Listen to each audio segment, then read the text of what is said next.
him a little bit more consistent in the strike zone. His numbers look good. Certainly 2-0 with a 2.76 ERA. But he's already had 2 starts this year, one where he walked 5, one where he walked 4, and that's just not him. He normally has much better control. And this is not a team where you can survive in walking 5, 6 guys, as Matt Lindstrom discovered last night. Jimmy Rollins is pointing out to center field. Ed Montague, the home plate umpire, pointing out to center field. There was a light on out there, and so Rollins has that taken care of. Montague is a well-respected veteran umpire. Gives you that quick strike call.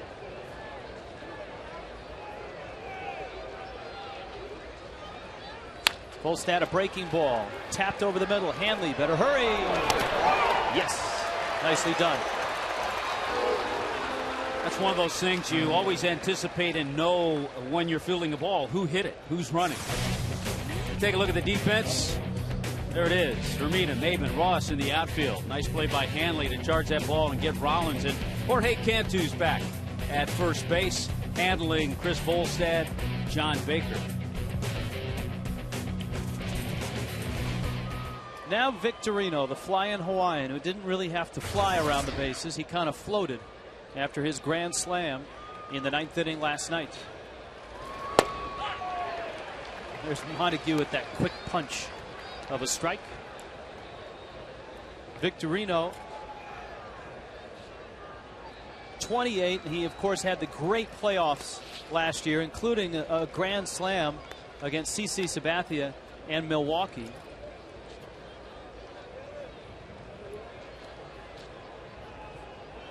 One and one. He drove in 13 runs in the postseason, hit .462. And he was asked last night to compare those 2 grand slams, the one last night, the one against Sabathia. Our Geico quote of the night: a home run's a home run. For a little guy like me, it's not like I hit many. Drives it in the gap, right center. Maben going to have to chase it down, and Victorino, they call him the flying Hawaiian for good reason.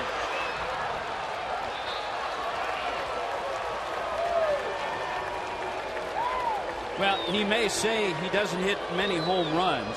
He has over 50 in his career. But he does hit a few of these.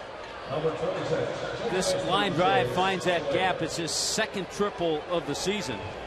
And for Victorino, he has 50 career triples now. Good turns at first, takes a peek, knows that he's going to make it to third. Very efficient running style by Shane Victorino. He was a great track athlete and a great football player growing up in Hawaii. Wailuku, Hawaii.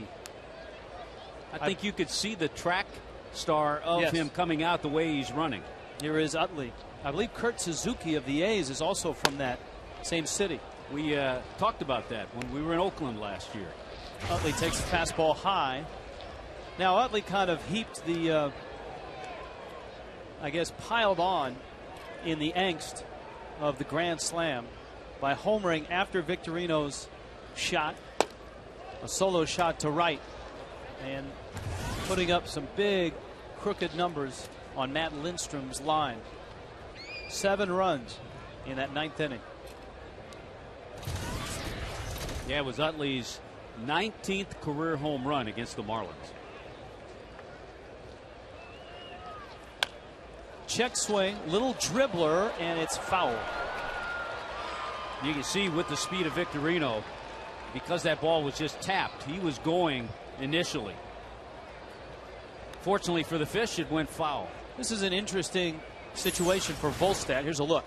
There's the check swing. Victorino going on contact. It landed fair a couple of times, and then once it got into foul territory, picked up by Bonifacio. Interesting, because a guy like Volstad makes his living on getting ground balls. And right now, that's all Chase Utley is trying to hit. That's all he's trying to do. It's in the 1st inning. The infield's back. He'll certainly take an out. And if he gets that ground ball out, the Phillies will get a run. But you take that trade out early in the game. Now, the count goes 2-2. Or you go with the big breaking ball and get Utley to chase it.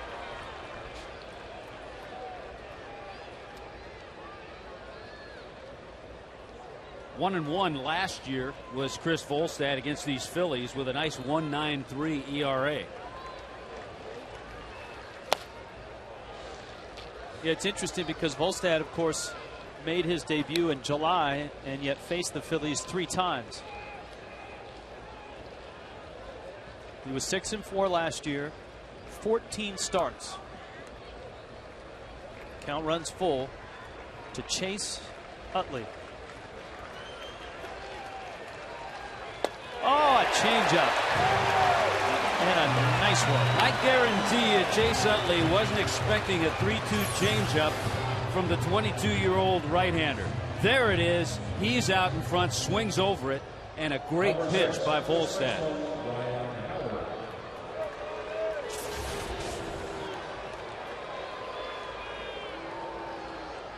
So now Ryan Howard, and Volstad trying to wiggle out of this one. The 1-out triple by Victorino. You can't put the complete shift on. Hanley has to stay over there. And you can't bring Bonifacio too far. Hanley's going to move a little bit because you have the runner at third base.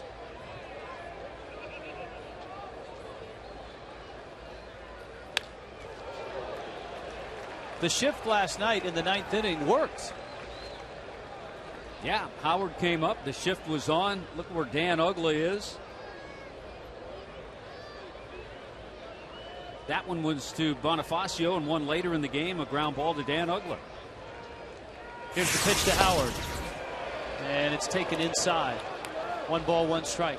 Tell you one thing Howard did this offseason leading up to spring training. First of all, he corrected his diet a little bit. He got in a great program. He's in terrific shape. And he worked on his defense.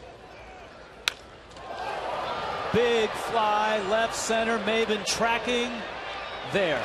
Makes the catch. And Volstad does get past that 1-out triple.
Tonight, Phillies and Marlins. Here's the Marlins lineup.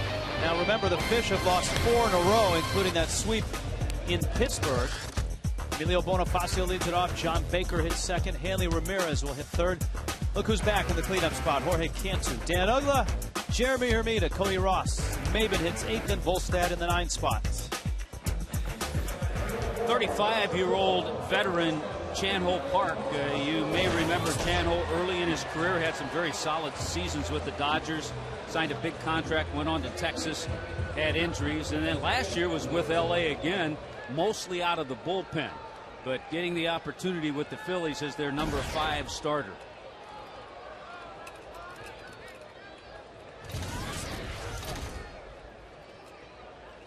Bonifacio. Couple walks last night. Park starts with a fastball for a strike. Couple walks and 3 punch-outs. And he goes after a high fastball and pops it up to Rollins, a pitch that has given Bonifacio fits.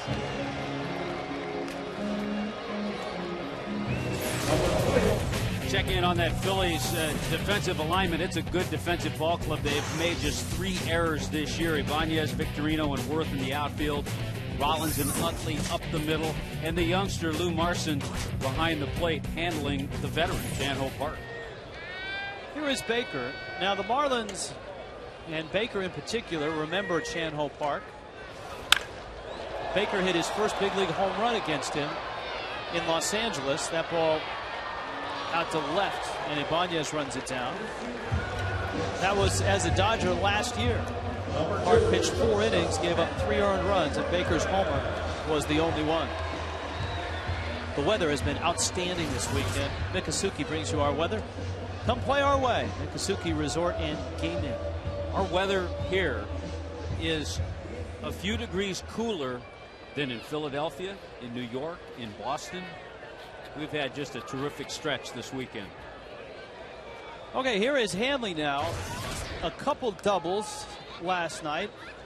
And anybody that watched the game or read the story or knew anything about last night's game knows that it shouldn't be a couple of doubles. It should have been a double and a triple. And I think Hanley knows that as well. Well, he comes into this game with a pretty good sample size, not a huge one, but pretty good numbers against Chan-Ho Park. Yeah, 5 at bats, 4 hits.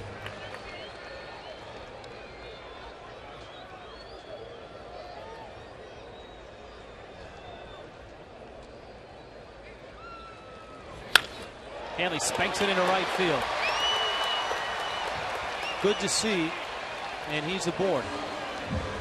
You know, Hanley coming into this game hitting at 279, and you expect him to get on one of those consistent tears, and that's just a good swing, and that's a good example of how you start one of those tears when you hit a ball that way into right field.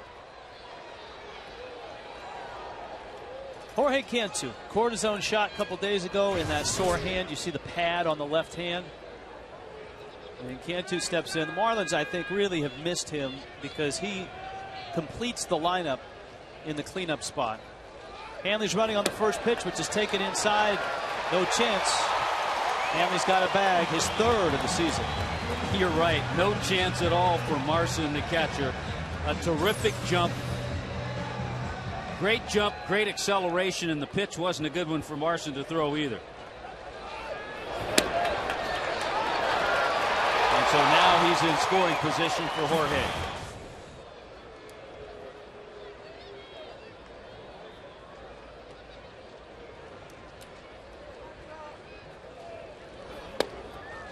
Breaking ball that misses down low. Chan-Ho Park, one of the first real big hits out of South Korea in Major League Baseball. Had a nice run with the Los Angeles Dodgers. His first run, 7 years with the Dodgers. Cantu ground ball. Phillies is as good as they get over at third base, and he makes the play. Marlins leave a runner. We're underway and scoreless.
Josh Johnson in the dugout. He was brilliant last night, 7 shutout innings. Tonight, the Marlins are hoping that Chris Volstad can hold the Phillies down. Here's Worth with Ibanez and Phillies right behind him. And you bet, Rich, a lot of the Philly hitters took notice of Josh Johnson last night. They're still talking about him today. Nice piece in Sports Illustrated on the Marlins and the focus on Josh Johnson. Big picture of Josh in there.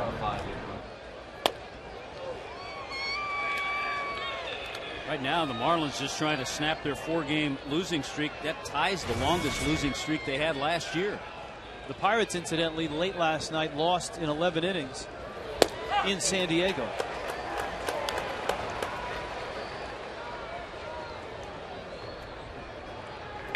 Freddie Gonzalez, Carlos Tosca. So much talk last night about the sequence of events in the 9th inning.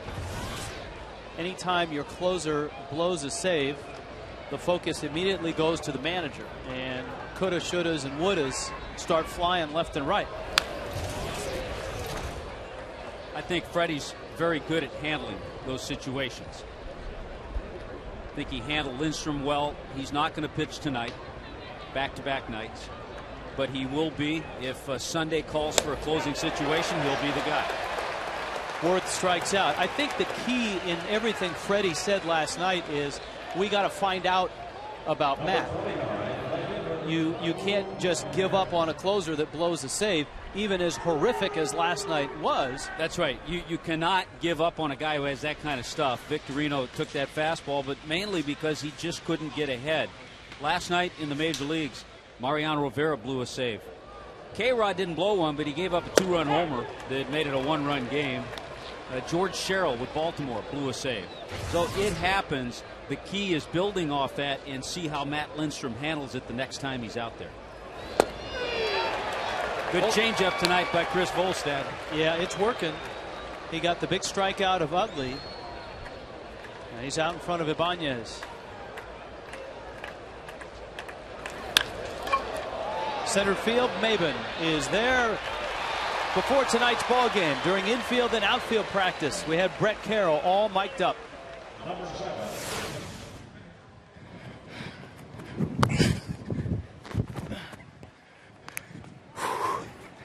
It's better to be. Your 80% is better than everybody else's 100%. Thank you. Thank you. I'm not fishing for confidence. Is that exactly what I said yesterday? And I'm not giving it to you. I'm giving you reality. You stay right there, man. Nobody's gonna run on. If they do run on you, they're out. They're out. Well, you're getting it from the outfield instructor in Bo Porter and a former big league outfielder in Jeff Conine, who had one of the greatest throws in Marlins history in the 2003 postseason when he threw out J.T. Snow at the plate, the collision with Pudge. Bonifacio. Nice to have those quick middle infield hands sometimes at third base. And a 1-2-3 second for Volstad.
Scoreless ball game.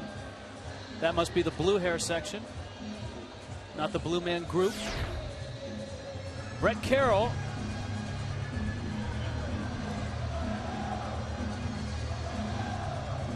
Dan Uggla standing in.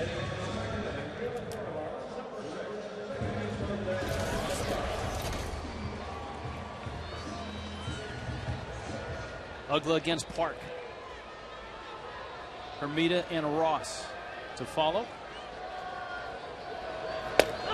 Fastball and a strike.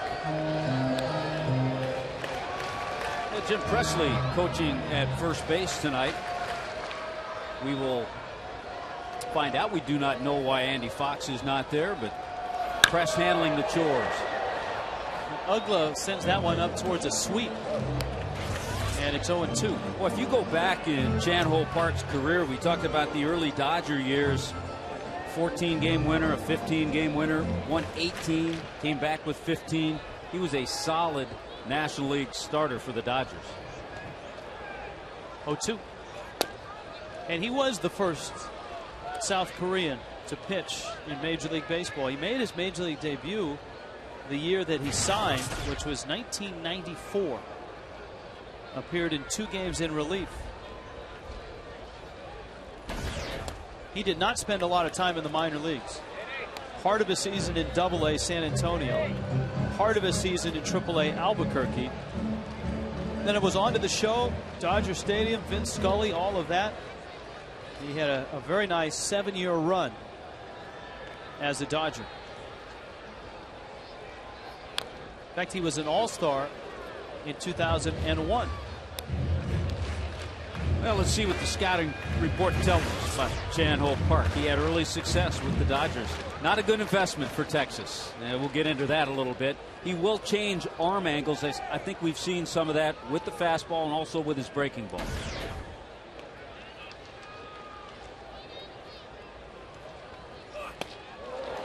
Throws a fastball by Uggla.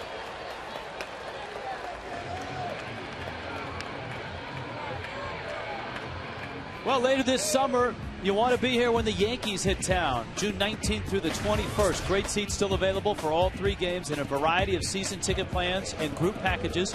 1-877-MARLINS. The number to call. Marlins.com will get you there as well. The Yankees right now are involved in a wild one in Boston. It's the 8th inning. It's 12-11 Boston, and the lead has gone back and forth. Just a wild game.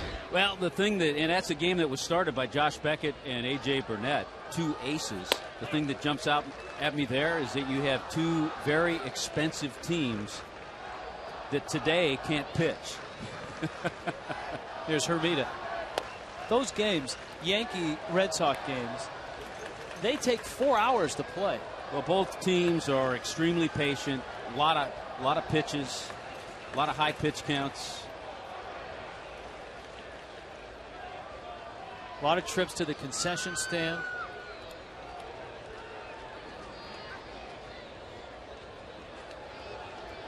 One.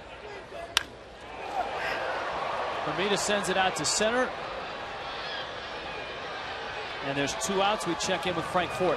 All right, guys, thanks very much. You asked the question. I went and found out. Andy Fox is back home in California, the Sacramento area tonight, because his dad is being inducted into his high school Hall of Fame. So Foxy's back with his dad in California for that ceremony. Press takes over at first, guys. Very nice. Good stuff. And, of course, Press has the batting helmet on. Here's Ross. Cody fouls it back. Ross last night had an infield hit, also walked.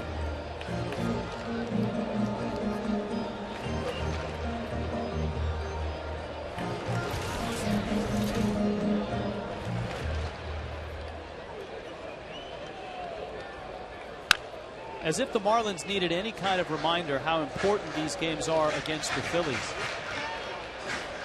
Last night was a big slap in the face. And when you get a start like that from Josh Johnson, you get a home run from a slumping Dan Uggla. The Marlins kind of I guess, sleepwalked their way through Pittsburgh and were swept by the Pirates. But last night certainly had a different feel.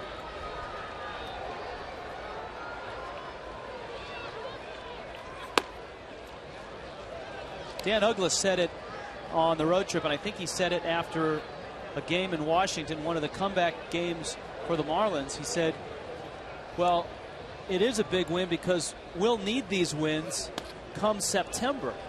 And when you get to September and it's a 2 or a 3 game lead for anybody, you don't often look back into April and say, oh, well, could have won that, should have won that. But I know where you're going. Last night, and the Marlins had a few of these last year as well. Remember the meltdown in Colorado? Well, the amazing thing is every team does. Yes. You could pick out games, a half dozen games for every team. And that may have been the difference for the Phillies last year, is they didn't have as many with guys like Madsen, and Romero, and Lidge going perfect. Yes. And of course the Mets bullpen was a major mess last year. Out to right, Worth enters your picture and makes the catch. Scoreless in South Florida.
Headed to New York City. Mr. Met will be there.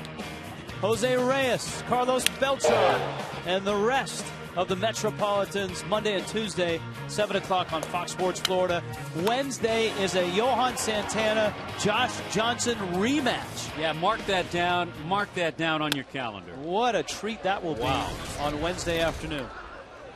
Lou Marzin is even excited about that. Chan Ho Park will follow. Jimmy Rollins as well. In the third, Chris Volstad. Big curveball and a big strike. Rich, you and I were talking between innings about the Mets bullpen last year and all of their struggles.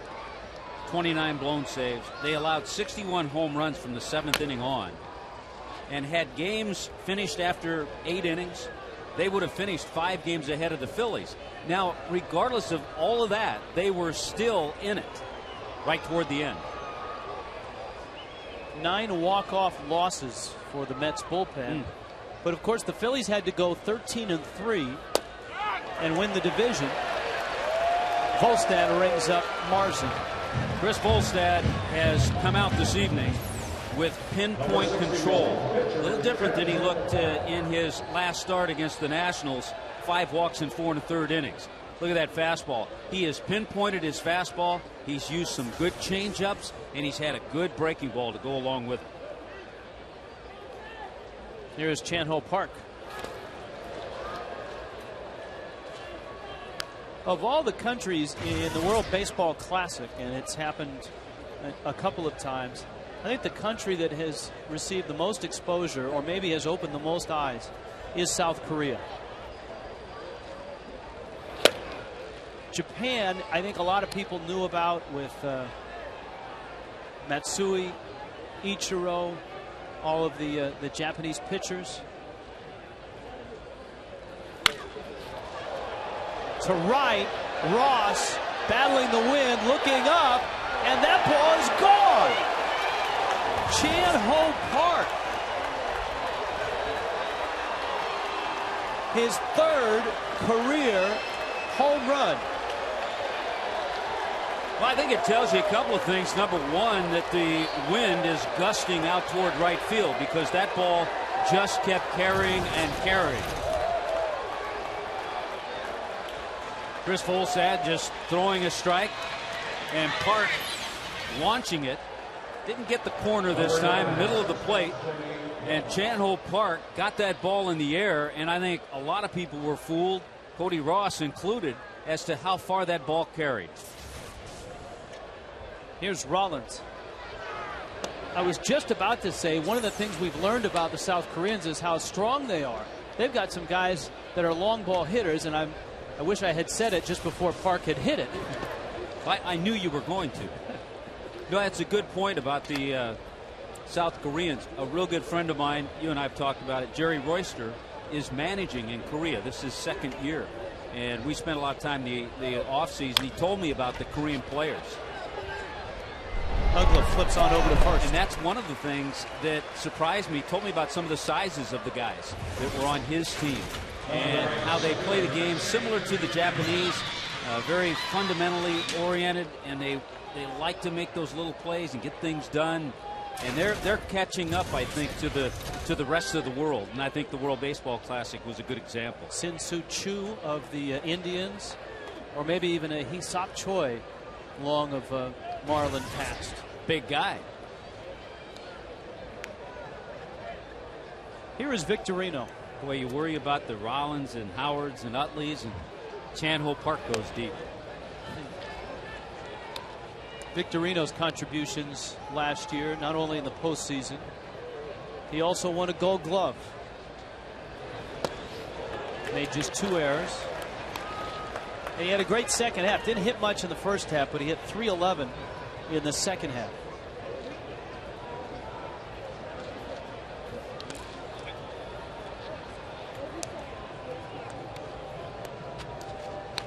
You know, Chris Volstad had that stretch where he did not give up a home run in his AA appearances last year. Gave up just 3 in his 84+ innings as a Marlin. That's only the second one he's allowed this year. Victorino, I believe, went around, and it counts 2-2. One of the best things about chatting with Shane Victorino is he always wants to talk about University of Hawaii football. Big Rainbow fan. And one of the best things about Chris Volstad that we've seen in his early career is that he's able to come back, work out a jam. So he gives up the home run to the pitcher, but came back and got Rollins, and looks like he's getting Victorino. Nice play by Baker. Chan-Ho Park, of all people, hits one out. Only his 3rd in his career.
I think there's some double standard conspiracies going on around here. Hang on.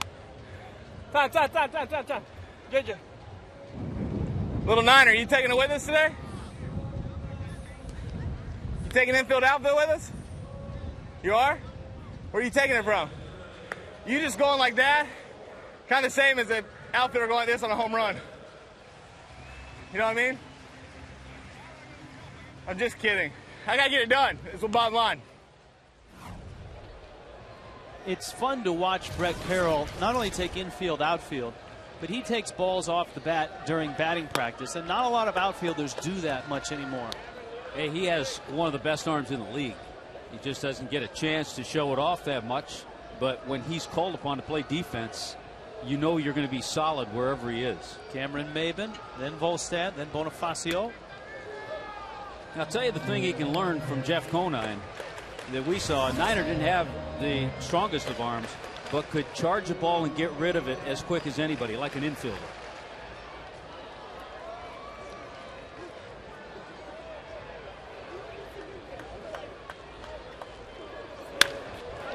To right, and Worth is there and makes the catch. Make a note of how that ball carried off the bat of Park later on in the ball game if anybody else gets one up and out towards right. Yeah, that one just wasn't up high enough, but as you're down on the field during batting practice, you could see the wind gusting around and blowing out to right field. Here's Volstad.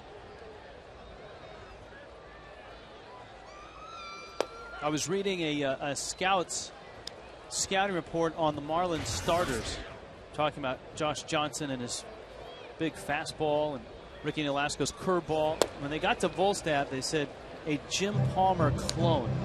And I thought to myself, I wonder if that scout knows that it was Palmer that was his mentor when he was in Little League. Jim Palmer worked with Chris Volstad a few times. It was an interesting story, a trade-off for golf lessons. Yeah. Was it Schmidt and Palmer? Were they in cahoots on that one? No, I think was it just Palmer? And off the top of my head, I can't think of the gentleman who coached the team that Chris was on, but he was a teaching pro, golf pro, and so. But also had a Little League team. Yeah, and got Palmer to come out and help the kids, and gave him golf lessons at the same time. Felice. But there's 2 outs, and Bonifacio is coming up. Tomorrow is Family Sunday, and please make a note of the start time for tomorrow's game. It is a 12:10 first pitch. It's where you want to be. You get the Cantu t-shirt. First 5,000 kids through the gates, courtesy of the Sun Sentinel. 1-877 Marlins. I mean, the Cantu t-shirt is nice. I just want to make sure I get that extra cup of coffee. Bonifacio takes a strike. Marlins getting a little national exposure tomorrow. TBS will be televising tomorrow's game as well.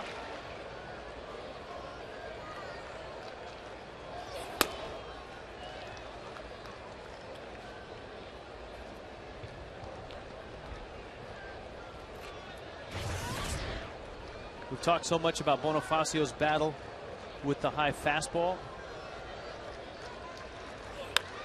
Runs up to slap it.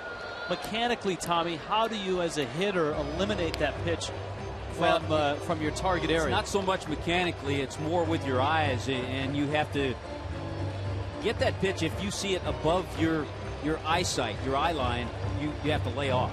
And it's a quick reaction. And also he needs to stay on top of the ball if he does go after that pitch and try to pound it in the ground and chop it in the ground. Anything in the ground, he's got a chance. But one of the main things the Marlins were trying to get away from and minimize this year were strikeouts. But 17 strikeouts and just 4 walks, you can deal with that if you have Dan Uggla power, but not if you're Emilio Bonifacio.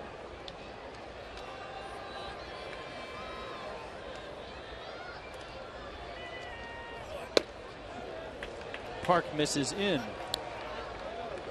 You were talking about the bad investment by the Rangers. 5 years, $65 million. Everyone points to the Alex Rodriguez contract as one that kind of wrecked that franchise, but I think the Park contract did a lot more damage. That is strike 3 called. Ed Montague rings them up. The Marlins and the Phillies. 1-0 Phils.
He heard the music. He's ready to go tonight.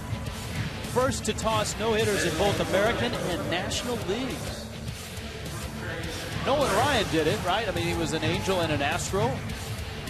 Yeah, but I think this has to be Philly related. Contractually, I think. Yeah, I think Philadelphia Phillies pitchers 50s, 60s.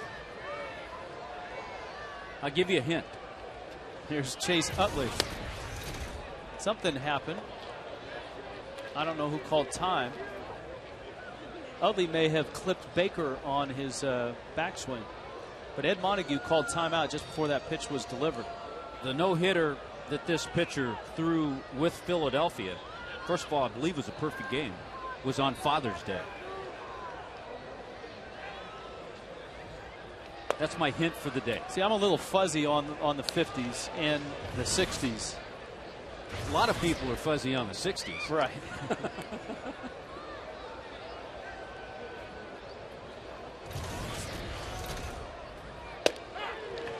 Big breaker. A lot of people are fuzzy because of the 60s.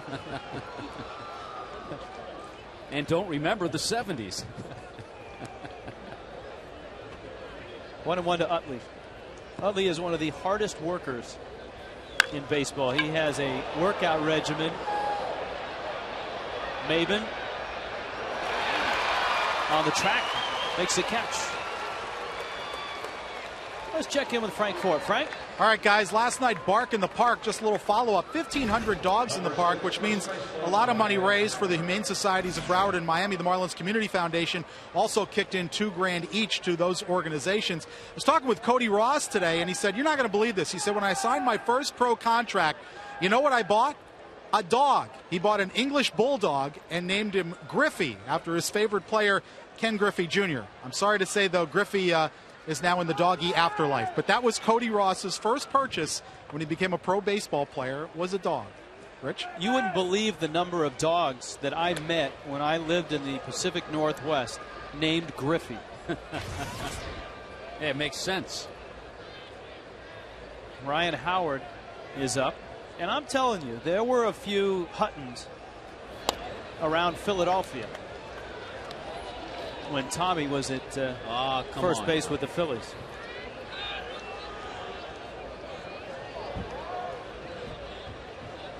Here's the 2-0 pitch to Howard. That ball is crushed. Maben may not have room. To the wall. He runs out of room. Mammoth home run by Howard.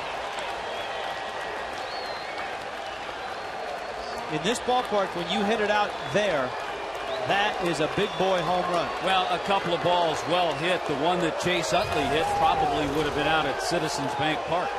This one dead center. And Howard has the kind of power that he can go to any part of the ballpark. I think the amazing thing about that, he hit close to 25 of his home runs last year to left field.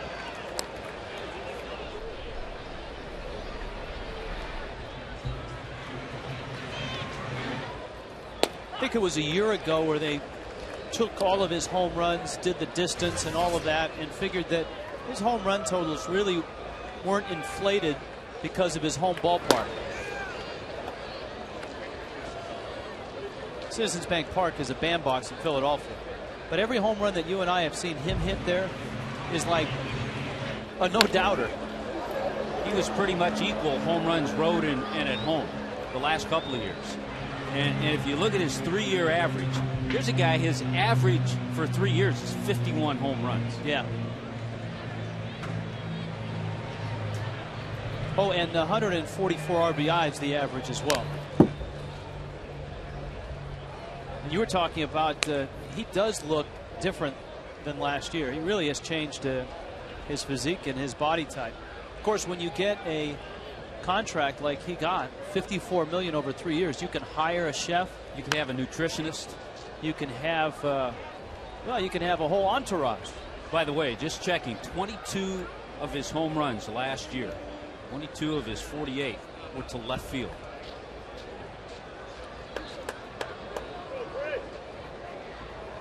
Kind of like the entourage that follows you and I around, right? Like Vincent Chase, that's a Jason Worth look-alike. If you watch that show on HBO. Speaking of HBO, if you have it, make sure you see the Real Sports segment on Charlie Manuel, the manager of the Phillies. It was on last week. I saw it when we were on the road in the hotel. Absolutely perfect in capturing the essence and the brilliance of Charlie Manuel. And people don't use those words together because of the way Charlie Manuel speaks, his West Virginia accent, and he talks about that in that piece, about how all of his life people have kind of written him off as kind of a country bumpkin, so to speak, and for Charlie that just kind of rolls right off his back. Well, it's amazing when you look at his track record. Yes, the World Championship last year, but 4 straight winning seasons with the Phillies. 2 90-win seasons when he managed Cleveland. There's some great footage in that piece on Charlie playing in Japan. Back when he had red hair. I think his nickname in Japan was the Red Devil. He was a volatile guy, and he hit a lot of home runs over in Japan. 189. He was the first American MVP over in Japan. And there's a lot of things you don't know about Charlie Manuel that are quite fascinating in that piece. Here's the 3-0. It's a strike to Ibanez. I didn't know that Raul Ibanez has a hyperbolic chamber. Frank Fort was talking with him before the ball game. Ibanez bought one 2 years ago and uses it. Could have used another step on that roller. Uggla throws him out. But Ryan Howard hits one out. I mean, out. 2-0.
877 Marooney. By Checkers Little Place, Big Taste. And by X-Men Origins Wolverine, in theaters Friday, May 1st. 2 solo homers, Ryan Howard and Chan Ho Park. The difference in this one, Rich Waltz along with Tommy Hutton. Frank Ford is with us as well. We were talking about Raul Ibanez, and it's a hyperbaric chamber. Frank, exactly what does he do in that? An hour to 90 minutes a day when he's home in Philadelphia. It's something that another guy who played in this stadium, Zach Thomas of the Dolphins, used to do as well. They say it oxygenates the red blood cells and helps in recovery. It was a real joy talking to Raul. Hope you got the chance to see it in Marlins Live. One of the other things he took up about 2 years ago was jiu-jitsu at a place in South Miami. He says it really helps with his flexibility, the stretching involved. And a man of many talents. He's also a bit of a guitar player, has a 3 or 4 guitar collection. And not unusual that he would have musical talent, because his grandmother back in Cuba was a concert violinist and his grandfather was a piano teacher. So this guy is all over the map when it comes to interest, guys, and one of the most consistent hitters in baseball over the last couple of years out in Seattle. All right, Frank and Tommy, I want to ask you this question after this Chan Ho Park 0-2 pitch. Raul Ibanez, would you put him on your top 5 list of nicest players in the game? Just from the few opportunities I've had to meet him, I'd say yes, without question. Yeah, I would too, guys. I had a chance to talk to him for about 5 or 6 minutes today, and I would definitely cast a vote for that. Yeah, I've spent a lot of time with him in Seattle, and he really is a terrific guy. But he's going to be a thorn in the Marlins side all year because he is a consistent hitter. Baker has battled to a 3-2 count after falling behind 0-2 to Chan Ho Park. Marlins have 1 hit so far. Hanley Ramirez single back in the first.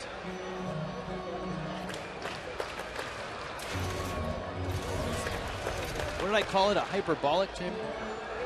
Yeah, but see, I didn't know the exact word, so I believed you. Hyperbaric. Hyperbaric. It's not the thing. Well, he's averaged 158 games a year, so the last 4 or 5 years. Roller over the middle. Utley, quick release, not in time. Baker's got a base hit. First time tonight the Marlins have gotten the leadoff man on base. Don Baker chopping that ball. This would have been a spectacular play. Utley just had to take a few moments to get a grip. The throw was going to be late. And Bake gets himself the infield single.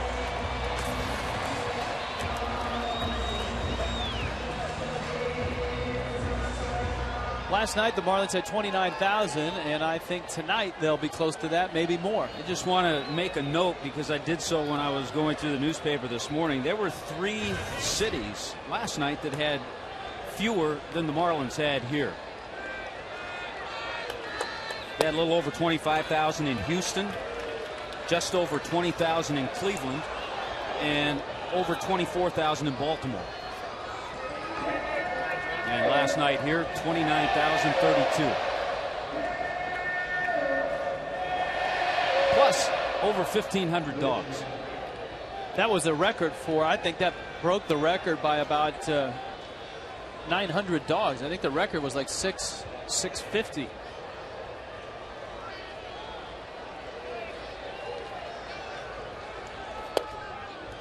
I think in the new ballpark, there are a lot of different concepts about the new ballpark. I have heard some say that there might be a beach area in the new ballpark. Got to be something like that. Can you imagine Bark at the park with that? Trying to keep the dogs out of the water? It's got to be a place where you can get some stone crabs. Cuban sandwiches. Every once in a while you watch Chan Ho Park work. His fastball will vary as you look at that beautiful retractable dome. Where are we going to sit? Can you draw that on the... I think we're right about in here somewhere. Nice. Yeah, we're going to be in good shape. Chan Ho Park mixes it up. Fastball goes from 88 to 92. He works it in and out. Changes up. Boy, his run when he was in Texas was just a disaster. We talked about the contract and how big it was. 5 years, $65 million. He had back issues, blister problems, and in 4 years with the Rangers just never was able to, I guess, duplicate his Dodger days. Well, we talked about the Dodger years, 18 and 10, 15 and 11. He was 22 and 23 as a Texas Ranger. But as you mentioned, all those different injuries, the main one was back problems. Then he had a couple years in San Diego. Hanley takes a strike.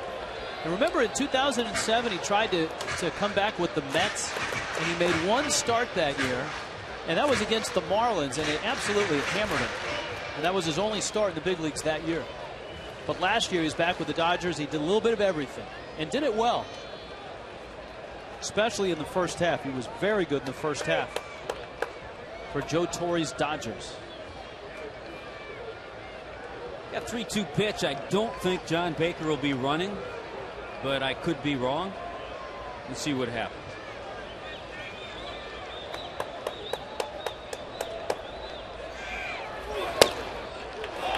Just missed.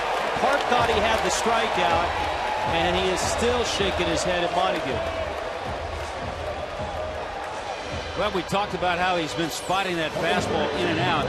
He thinks he gets this pitch to come back and get the outside corner, and I'll tell you what, many times that is a called third strike. So Hanley, you got a break.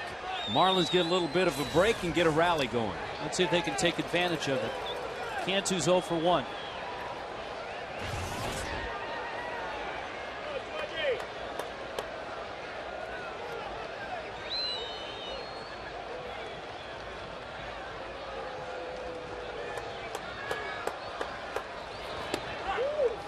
Cantu takes 0-1.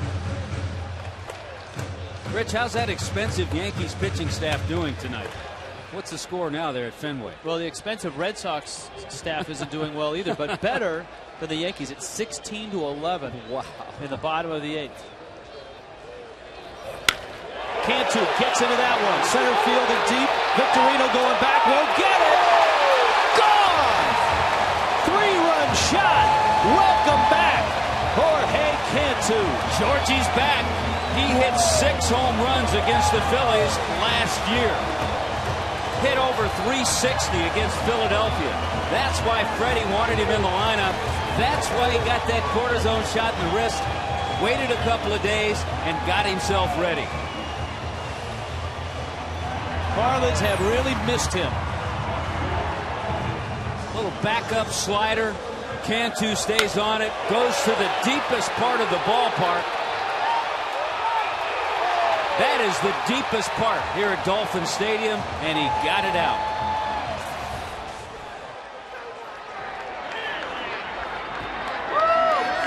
Ugla. Oh, Daniel, did you? Yes, he did. Out of here. And his name is Dan Ugla. 2 nights in a row for Ugla.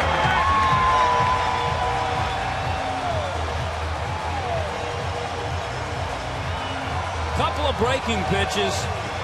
Cantu and Ugla back to back. What a crowd. They got the flags going. They're having a good time tonight.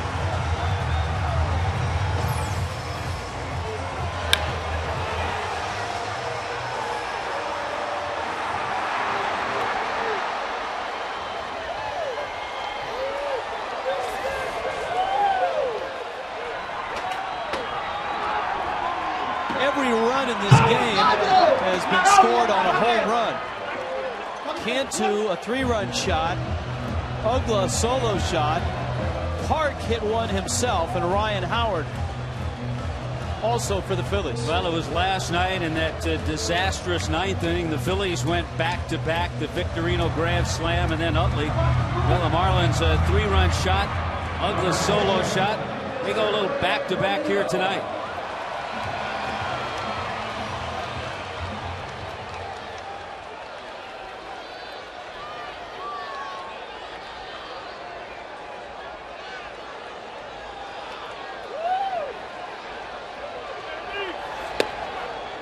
It's a night like this when you start to drift off and think about 2012.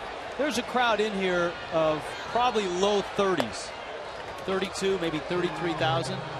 New ballpark only seats 37,000.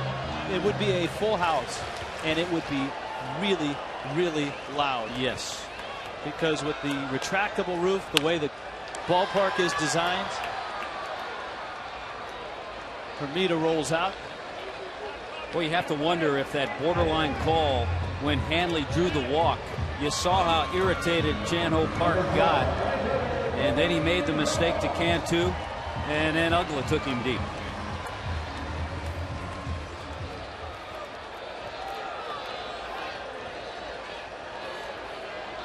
I said it earlier, Cantu's presence in this lineup, I think, changes the dynamic of the fish. Such a good hitter last year with runners in scoring position, with 2 outs and runners in scoring position.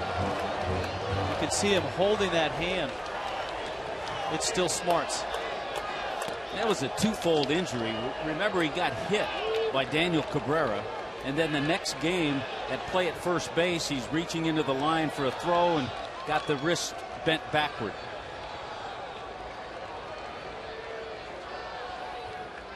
And to be honest, I think that's more of a problem, getting the wrist injury than getting the initial bruise and hit on the pitch by Cabrera.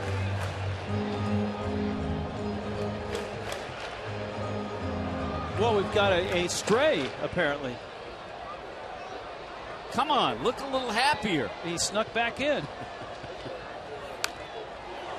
Actually, I believe that is a working dog.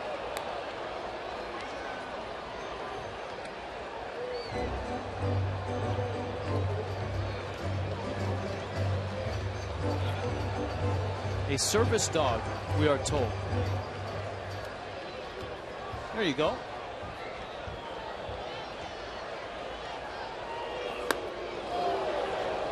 Ross goes down. And so 2 outs. And cue the duck.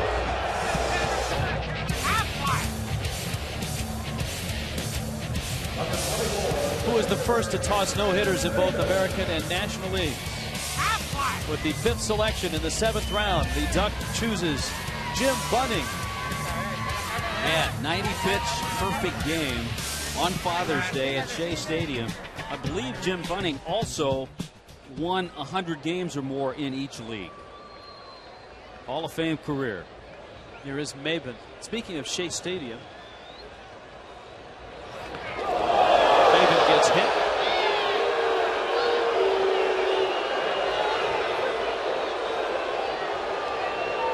Not sure if that was a message or not. Well, you know what? If it is, it's a dumb message because it gets Volstad up here. And the Marlins were able to get the pitcher out of the way here in this inning. Might have been. I'm not ruling it out. Speaking of Shea Stadium, you want to make sure you're with us on Monday night as the Marlins are in Citi Field. There will be a ceremony with Tommy Hutton in the new press box and the new visitors broadcast booth, which I've heard is certainly compared to Shea, luxurious. I'm also sure every broadcaster of the National League can attest to that. Great matchups throughout that series. Sanchez and Maine, Livan Hernandez and Ricky Nolasco, and then Josh Johnson and Johan Santana on the day game. Volstad to Feliz in time. Home run city. Jorge Cantu, a 3-run shot. He did it last night, and he does it tonight. Ugla makes it 4-2.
Second secret recipe, new Kentucky grilled chicken. Stop in on Monday, the 27th, and get one piece of Kentucky grilled chicken for free. And press the SAP button on your remote and you're set. Hi, guys. Hey, what's up, guys? Raul and Cookie. Raul, Cookie, did you play with Jim Bunning? Yes, I did. Yes, I thought you did. As a matter of fact, on the perfect game, I started at shortstop and ended up in left field. And I had a fly ball that was like a knockables. With my glasses, I saw the ball 4 times, but I caught it. That's a great story. I thought you played with him. That's good. Absolutely. Great pitcher. All right, guys, have a good show tonight. The Marlins and the Phillies playing their version of long ball derby or home run derby, that old show. Yeah, I'm just thinking, Cookie, in that perfect game, the Alfredo Amezaga of the Philadelphia Phillies, starting at short, playing in left. Out to right, and it's Ross. Of course, Cookie not only with the Phillies, but had a terrific run at second base with the Kansas City Royals. Where we saw they have a nice enshrinement of all the Kansas City Royals Hall of Famers. And Cookie Rojas in that Kansas City Hall of Fame. They've got all of their lockers with the jerseys and stuff set up at Kauffman Stadium. Lou Marzin.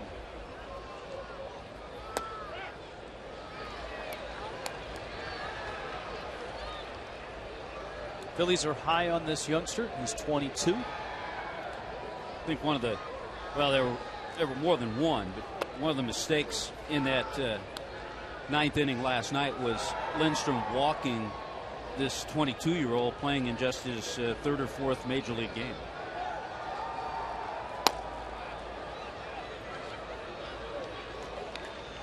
They hope to have Carlos Ruiz back soon.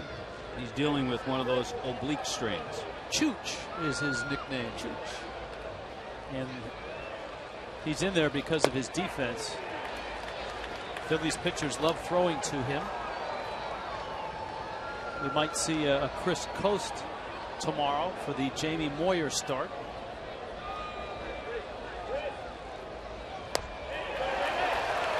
Catching Jamie Moyer, I think, is a lot easier than last night John Baker catching Josh Johnson. That was a tough night behind the plate. Yeah, I talked to Bake about that today, and you think about it, it was the first time he caught JJ this year.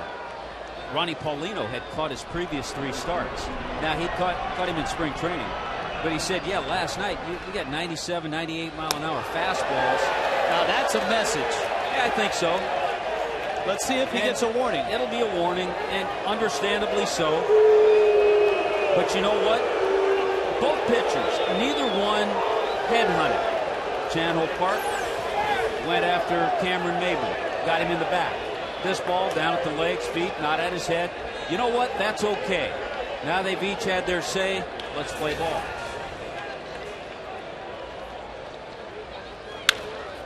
Park goes to right and deep. That ball's curling and it's foul. Chan-Ho Park homered. You know, the one back in the 3rd. Yeah, I'm just thinking the one to Park is twofold. Not only because he got your guy, but because he went deep last time. But to get back to Josh Johnson, John Baker said, yeah, the 97, 98 mile an hour fastball was cutting, was moving, and then the slider was 88 to 90, and it wasn't an easy task.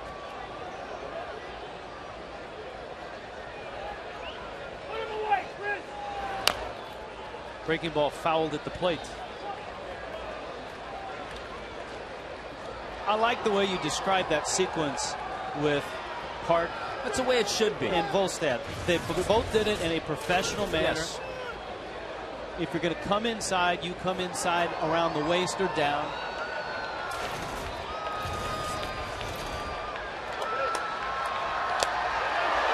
A swing and a miss. Baker tags Park. And the inning is over. 1-2-3 go the Phillies. Hanley's coming up.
A special guest appearance on Brett Carroll, all mic'd up.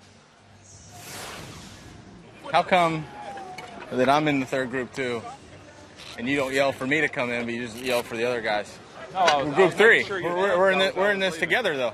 No, you're not. You got to know what time you hit. See, that's the thing about being a grown man. You got to learn responsibility and know when you hit. Oh, okay. Lesson learned right there is I'm not a grown man. That's the value of a guy like Helms. Not only what he does as a pinch hitter and as a spot starter, but as a clubhouse leader. Smack the youngins around, make sure they're in line. Rich, you had a good point. We were talking about that sequence of hit batters, knockdown pitches. Yeah, here's another thing that occurs to me. The sequence, I think, was handled beautifully by the veteran umpire, Ed Montague. Because if Montague issues a warning, remember when Park hit Maven? It came after the Marlins hit a couple of home runs. If Montague runs out and makes a big show, and which some younger umpires do, and issues the warning, then the Marlins can't come inside on Park because he waited for the second one, then he issued the warning. Good point. And a good umpire is Ed Montague. Because oftentimes, if you're the team that gets thrown at first and a warning is issued, then your pitcher is penalized. Bonifacio going after a pitch that was way out of the zone. Yeah, he was trying to bunt, and he still couldn't stay away from that high fastball in the bunt attempt. It's like that extra biscuit at the Sunday barbecue. It's tough to stay away from.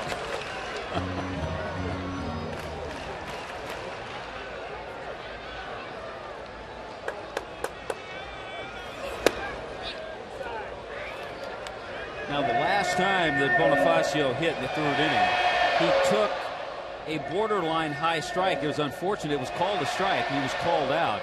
But it's a pitch that we've talked about he's trying to lay off of. Well, you know, every pitcher in the league has got that report, and every pitcher in the league is going high fastball. Park snaps off a breaking ball. Yeah, after that breaking ball, he'll come back up. Yeah. 2-2.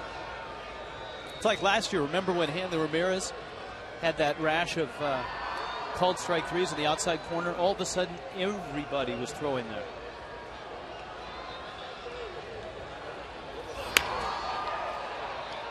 Howard wins the race to the bag. Now, he might not have won that race last year before he lost that weight. Time for the Hyundai Road Aheads. Phillies tomorrow. Get here in the morning. Get some breakfast in you. Maybe take that extra biscuit with you to the ballpark. And then the Mets on Monday, Tuesday, Wednesday afternoon is Santana against JJ. Yeah, we might as well finish off this 3-game series, this brief homestand, with another nice crowd. And you talked about the matchup. Jamie Moyer, who in his career is 11-1 against the Marlins. And the Marlins still haven't named their starter for tomorrow. We're guessing it's one of the two left-handers, Sean West or Graham Taylor.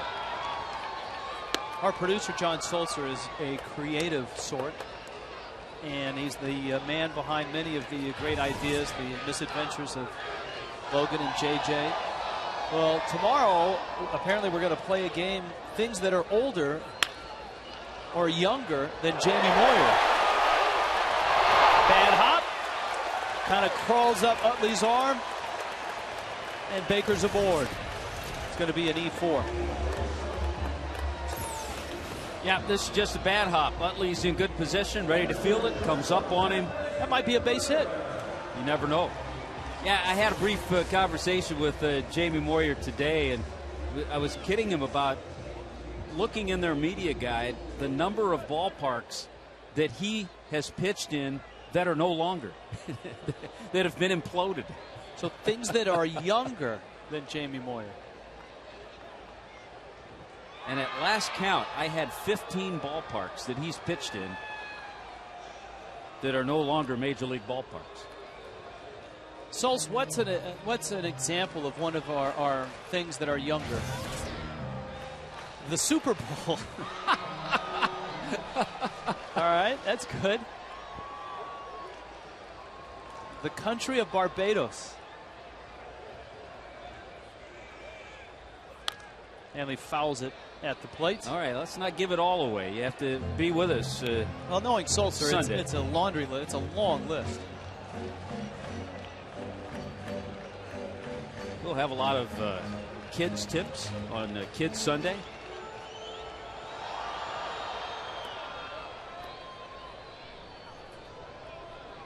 Moyer against the Marlins. Marlins finally beat him last year, but he's 11-1 against the Fish. The studious Jamie Moyer sitting next to Cole Hamels. No, I should put Cole Hamels sitting next to Jamie Moyer. Let me rephrase that. I think that's been a relationship that's been pretty beneficial to Cole Hamels. To right, Worth is there, and he makes the catch. And that's he's no longer with the ball club. But Moyer, it has the fingerprints of Pat Gillick, who was the general manager and retired after the World Championship season. Raul Ibanez's acquisition. I know that Gillick wasn't there when they pulled the trigger, but certainly Ruben Amaro Jr. got some good counsel from Gillick. Ibanez played for Gillick in Seattle, and so did Moyer. I think Jason Worth, too, going back to his Oriole days.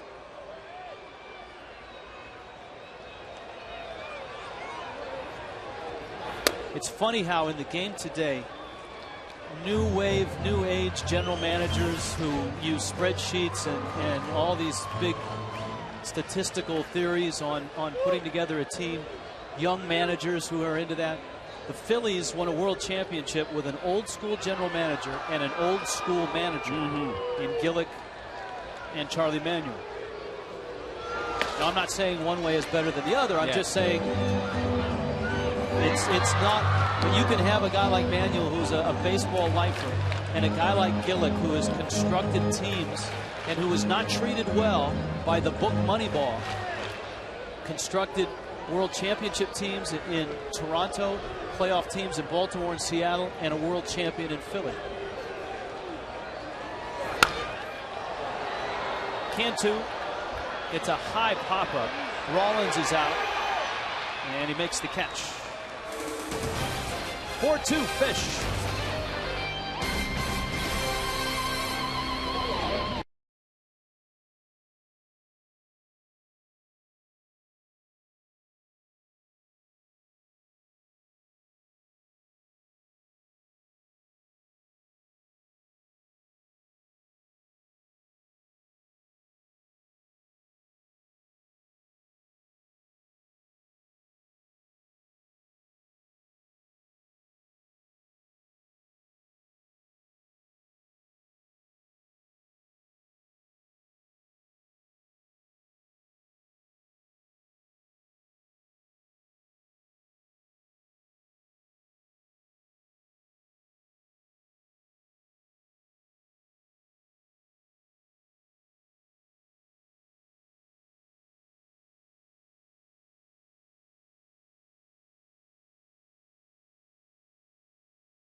Marlins ballpark today. Purchase a current Marlins season ticket plan and reserve your spot. 1-877-Marlins, the number to call now. Make sure you don't miss out on premium seating in the new Marlins ballpark. Marlins baseball, it's where you want to be. Tonight, a Super Saturday.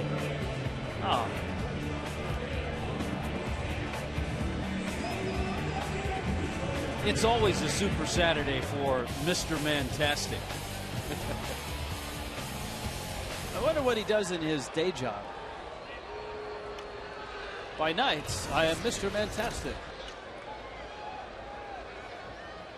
Could be a male model.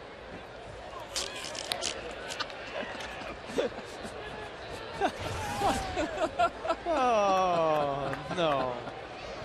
I don't think so.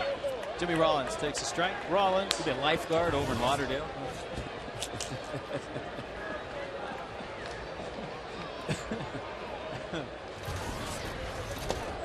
What's up with Jimmy Rollins, by the way? You know, I talked to Davey Lopes a little bit about that yesterday. His swing has gotten a little long, and it's puzzling because he had that good WBC, played well for Team USA, and then when he came back and joined the Phillies, he was on fire and finished off the spring really strong. He does not have a stolen base. I don't think he's attempted one. He is, and remember last year as the Phillies made their great run, he hit over 350 in that last month. Line shot, right field, Ross on the hop, base hit. But Rollins is aboard. That's the 4th hit for the Phillies. Well, you want MVPs? Of course, Rollins won it in 2007, Howard in 06. A lot of people thought Utley was going to win it last year with the start that he had. All Cole Hamels did was win the NLCS and World Series MVP. And a lot of people feel Ryan Howard could have won it last year. I think you have to look beyond just the offense. Albert Pujols, the MVP last year. Boy, a little lean by Jimmy Rollins, who's thinking about that first stolen base of the year. Firestone leaderboard, last year's stolen base leaders by percentage. Yeah, Jason Worth, 20 out of 21.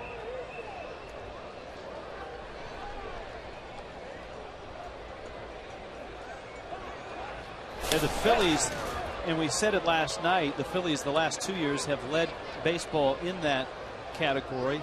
And it's, and you talk to the Phillies and to a man, they say the reason is Davey Lopes, their first base coach and a great base stealer in his day. Yeah, and it goes beyond base stealing. They have guys who run the bases well, too. Rollins bluffs. He has not attempted a stolen base. This is game number 16. You got a feeling he's got the itchy feet right here. He's thinking about it. He played 137 games last year, and he was 47 of 50. That's incredible.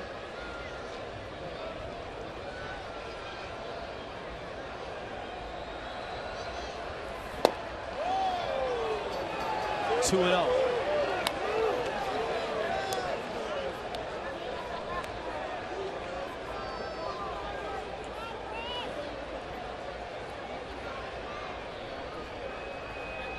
Rollins, Victorino, and Worth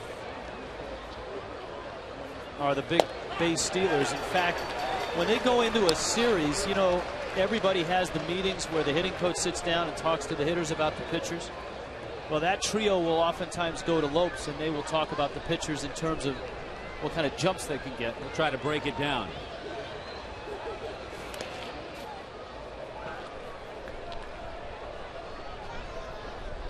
There is Lopes, 155 homers and 557 stolen bases. He's timing the time it takes for the pitcher to get to home plate.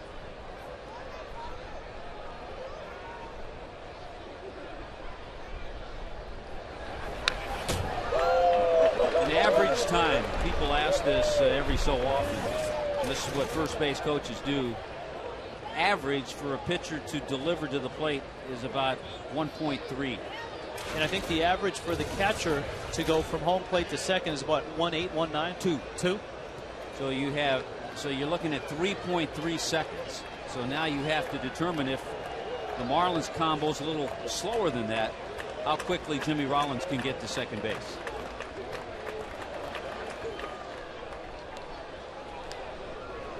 And we've talked about it. Anibal Sanchez probably the quickest of the Marlins starters in delivering to the plate.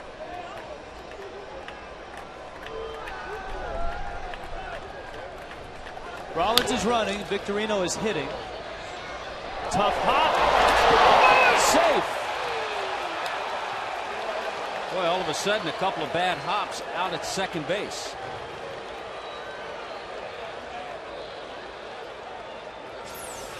So each second baseman has been charged with an error, but on this one not hit as hard. But watch this, his last hop crawls up his arm. And when you have the speed of a Victorino, very close play. Good stretch by Jorge Cantu. This is very close. Ooh, he may have gotten him. May have gotten him.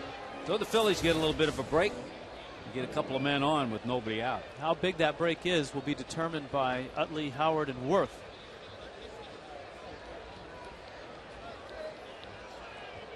You know, it's interesting. Last year, Chase Utley only made one fewer error at second base than Dan Uggla.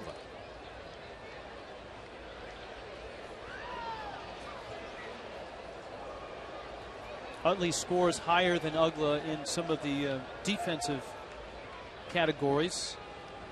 That'd be one fewer or one less. Doesn't matter. Utley just got hit. So they are loaded now for Howard. And nothing unusual for him. He just takes that breaking ball off the leg. Last year, Chase Utley was hit 27 times. So the bags are loaded. There's nobody out. It's a 2-run Marlin lead.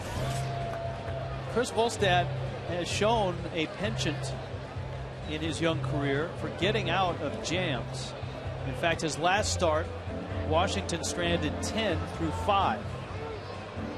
He's going to need to do that here. Yeah, I'll tell you what, they don't get any tougher than this jam. Bases loaded, and you're facing a guy who hit 48 home runs last year at 146 RBIs, and a guy who homered to dead center field earlier tonight.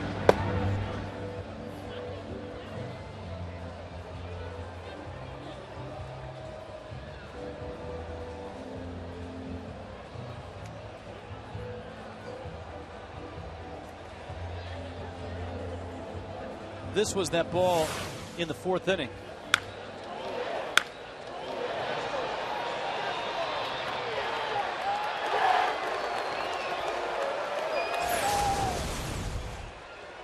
So Howard comes to the plate. 3 homers, 10 RBIs on the season. And you don't get that full-blown shift, men on base. With the alignment that's out there, it's tough to get a double play, too.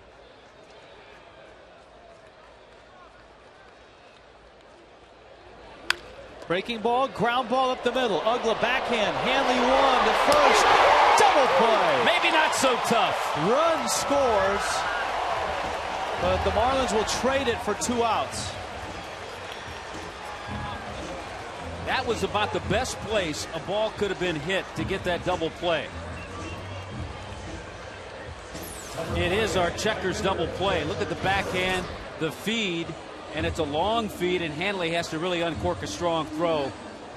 And another bang-bang play at first base. Look at Utley going after Hanley.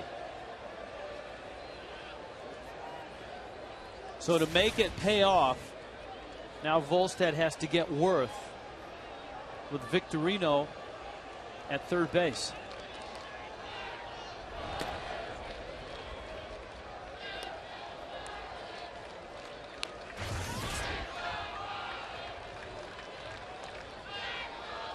Volstad has punched him out twice.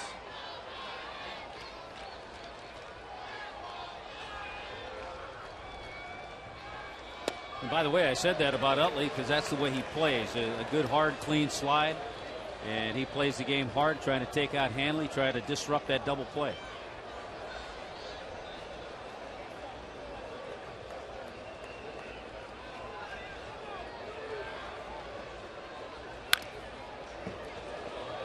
Worth pulled it, and it's 1-2. That's a good pitch, though. He ran that two-seam fastball in on his hands to get the foul ball. Myron Kensing getting loose.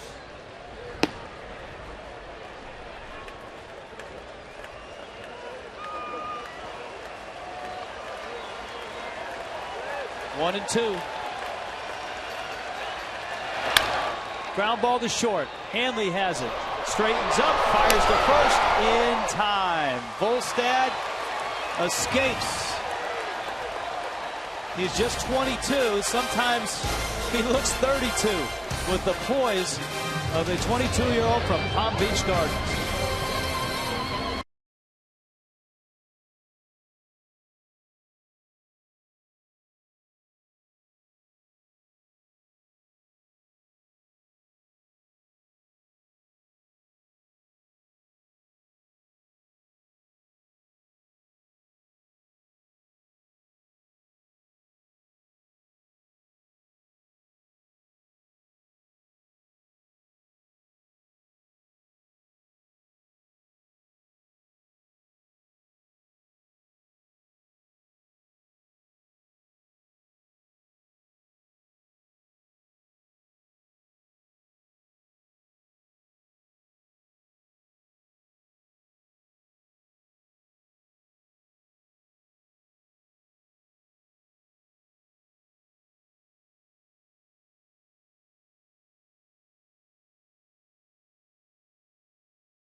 Two men on. Cantu at the plate. How about a freeze it?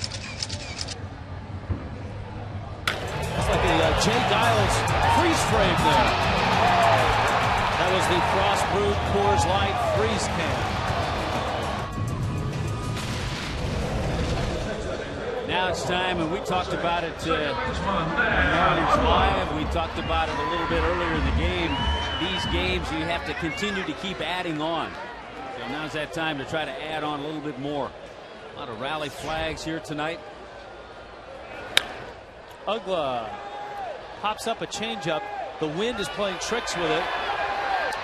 And Phillies, who is a very good third baseman. In fact, I know sometimes gold gloves are awarded to guys who have a good glove and a good bat. And I think maybe last year, and the reputation that David Wright has now, he's won 2 gold gloves. But I think Phillies, we saw him play 18 times last year. He's an outstanding third baseman. And if it was the 9th inning and I had to put a defense out there and I had to choose between David Wright and Pedro Feliz, I wouldn't think Pedro Feliz. I think every once in a while David Wright will make that spectacular play. But Pedro Feliz, the best fielding percentage of any National League third baseman last year. Now, in a couple of weeks, we are going to have as one of our guests John Doohan, who is one of the preeminent scholars on defense in baseball. He's the guy that started the Fielding Bible, which is kind of the new defensive award that takes into consideration all the great stats and stuff that's now available. Herm gets into one, but may have yanked it foul. He did. Yeah, there's a lot more that goes into it, I know, with range, how much the range factor, because some guys can field everything that's hit to them, have sure hands and good hands, but they just don't have the range. Which I think a good example of that last year was Troy Glaus, who had a great fielding percentage, but doesn't have a whole lot of range at third base. Ibanez. You know, Raul Ibanez is not the fleetest of foot, but he looks like Carl Lewis compared to Pat Burrell. They're going to love him in Philadelphia.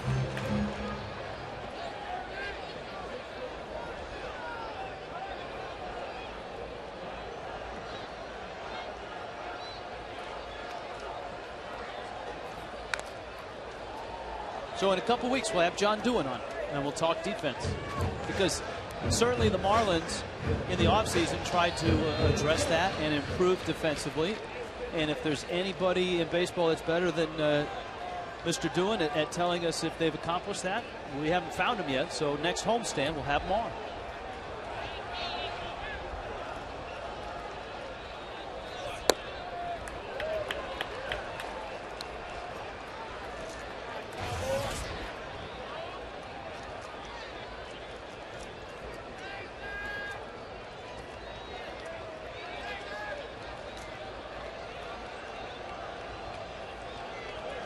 Chan-Ho Park still going here in the 6th.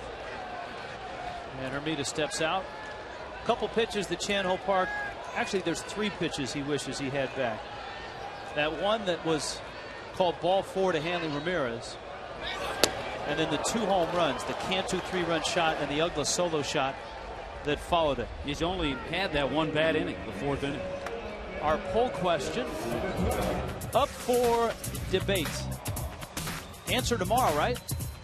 On Kids Sunday. Who's going to lead the Marlins in wins in 2009? JJ, Andrew Miller, Ricky Nolasco, Sanchez, or Volstad, or other? Ross strokes that one right center. Ball's carrying pretty well out there. Worth is there, and he makes the catch. And Chan-Ho Park has put in 6 innings of solid work tonight.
Out here at Dolphin Stadium for the Marlins and the Phillies the next Super Saturday, the Dodgers. On May 16th, it's a 6:10 start. Stevie B and TKA in concert. Tommy has all of their hits. Got Stevie B in the iPod. The Dodgers and a Super Saturday. Here's Ibanez, Feliz, and Marson. Volstad rolls over that big curveball.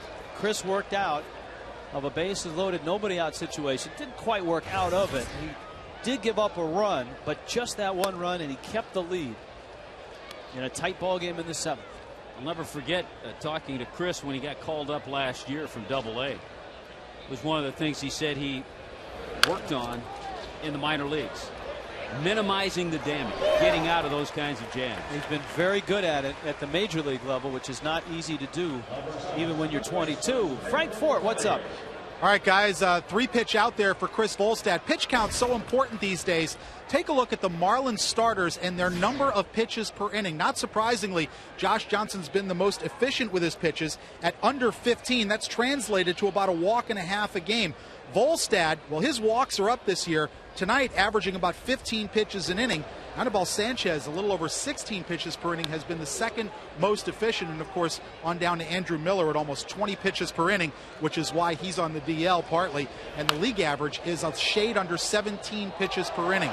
So that's where you want to keep it. You get in that 15-16 range, you're pretty good. And, by the way, 9 quick outs tonight for Volstad, which is 3 pitches or less. So he's been more efficient tonight than he's been earlier in his earlier starts. Rich? All good stuff.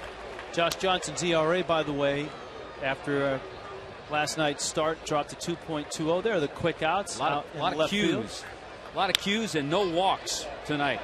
It's going to be a tough run. Ross is there. And Cody gets there to retire Pedro Feliz. 2 outs here in the 7th. Lou Marzin is coming up. Good break. Good break, good jump, good concentration. Wouldn't expect anything less from Cody Ross. You know, the more you see Ross play right field in this ballpark, the more it makes sense, the move of Jeremy Hermida to left and Ross in right, because right field in this park is almost like a second center field. Yeah, there's so much room to cover, and we've seen the adjustment made by Jeremy Hermida in left field.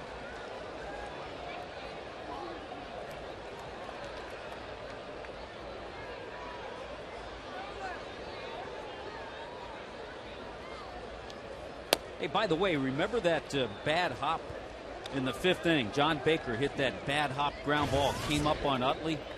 He was given an error. That's been changed. An infield base hit. I could go either way with that one, so I'm fine. Well, don't tell Victorino that. Because remember, he hit the bad hop that came up on Uggla. It came up on Uggs, yeah. He's going to want that whole equal time thing. So Bake gets the infield base hit. He's got 2 hits tonight.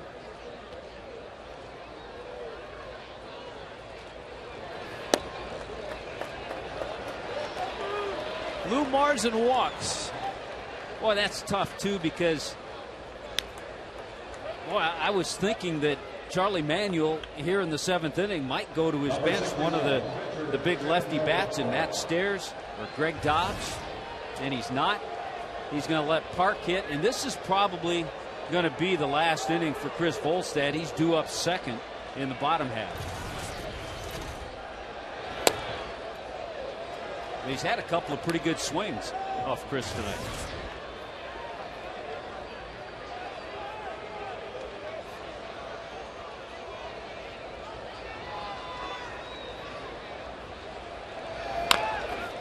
Park hits a ground ball that Bonifacio has, fires across, and Volstad is through 7 and hangs on to the lead. A 1-run lead for the Fish.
And Volstad has a 1-run lead, bottom of the 7th inning. He is due up second in this inning.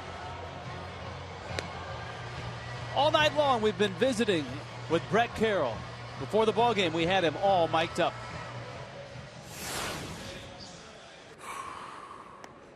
That was a tough one last night, huh? Man. It went from being in left field with, like, all right, staying ready because I felt like it was going to come down to maybe a throw or something. So just when that ball left the bat, it was like, please go foul, please go foul. And then when it was fair, it was just like, wow. I think there were 29,000 other people that had that same feeling.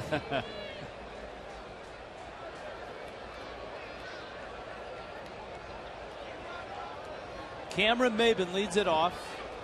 No one has emerged on deck yet. Emilio Bonifacio will follow. And it is Chan-Ho Park that's out there for the 7th. I'm a little surprised. Are you surprised that Charlie Manuel didn't take the opportunity to pinch hit one of his bats with a man on base in the 7th inning? I know Park's pitching well. Well, Charlie may have said, you know what, Park hit one out, and he almost hit another out. Maybe give him a third shot at it. Maben is out. Ross Glode has emerged on deck. Our chance to catch up with our game summary. Well, it's been going deep. First off, Chan-Ho Park, his 3rd career home run to the opposite field. How about straightaway center by Ryan Howard? Just a blast. Speaking of blasts, Jorge Cantu, deepest part of the ballpark, a 3-run shot, hanging breaking ball. Dan Uggla takes care of the rest. Chris Volstad, his night after that strikeout. Good breaking balls, good 2-seamers tonight. I think if someone had been on base, if Cameron Maben had gotten on base, we may have seen Ross Glode. Nobody on base. It's going to be Alfredo Amezaga.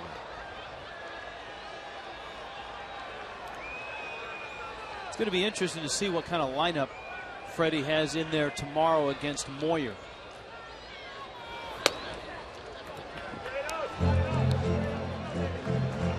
There are some guys that have struggled against Moyer. There's some guys that have had success. Hanley has certainly had success against Moyer. Uggla has struggled. Ross has struggled.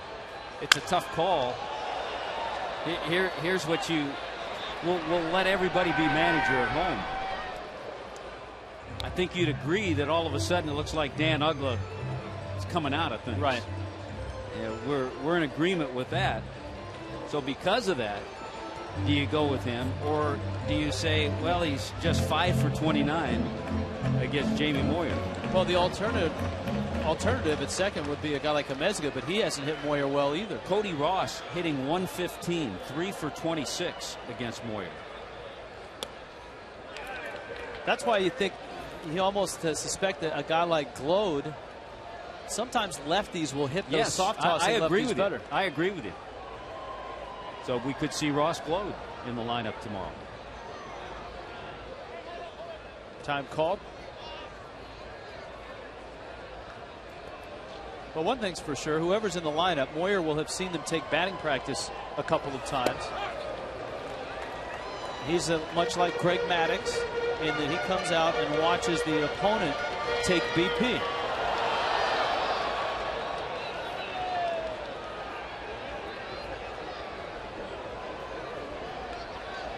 Two.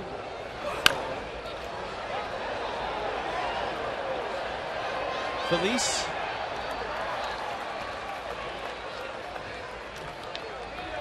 And Bonifacio comes up with 2 outs here in the bottom of the 7th. Now, if you've just joined us,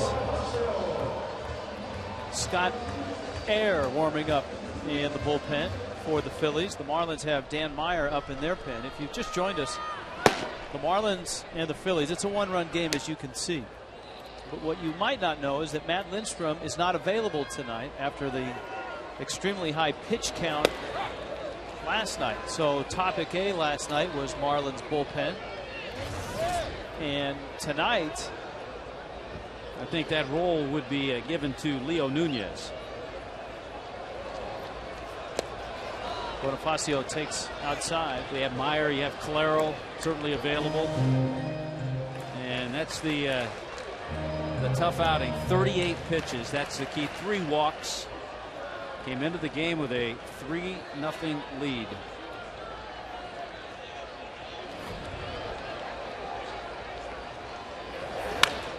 I think, and it's just one game, and you have to keep telling yourself that.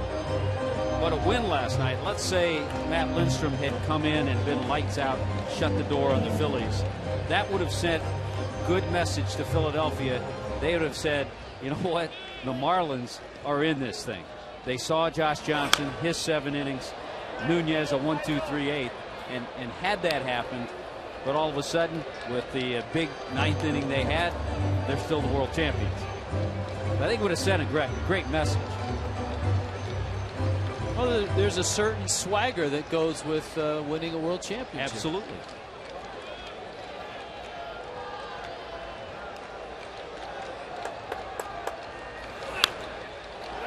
That's one of the tough things for a manager of a team that has won a world championship is how do you balance, how do you keep that swagger? Right, how do you keep the swagger? How do you keep the hunger that the Phillies had last year?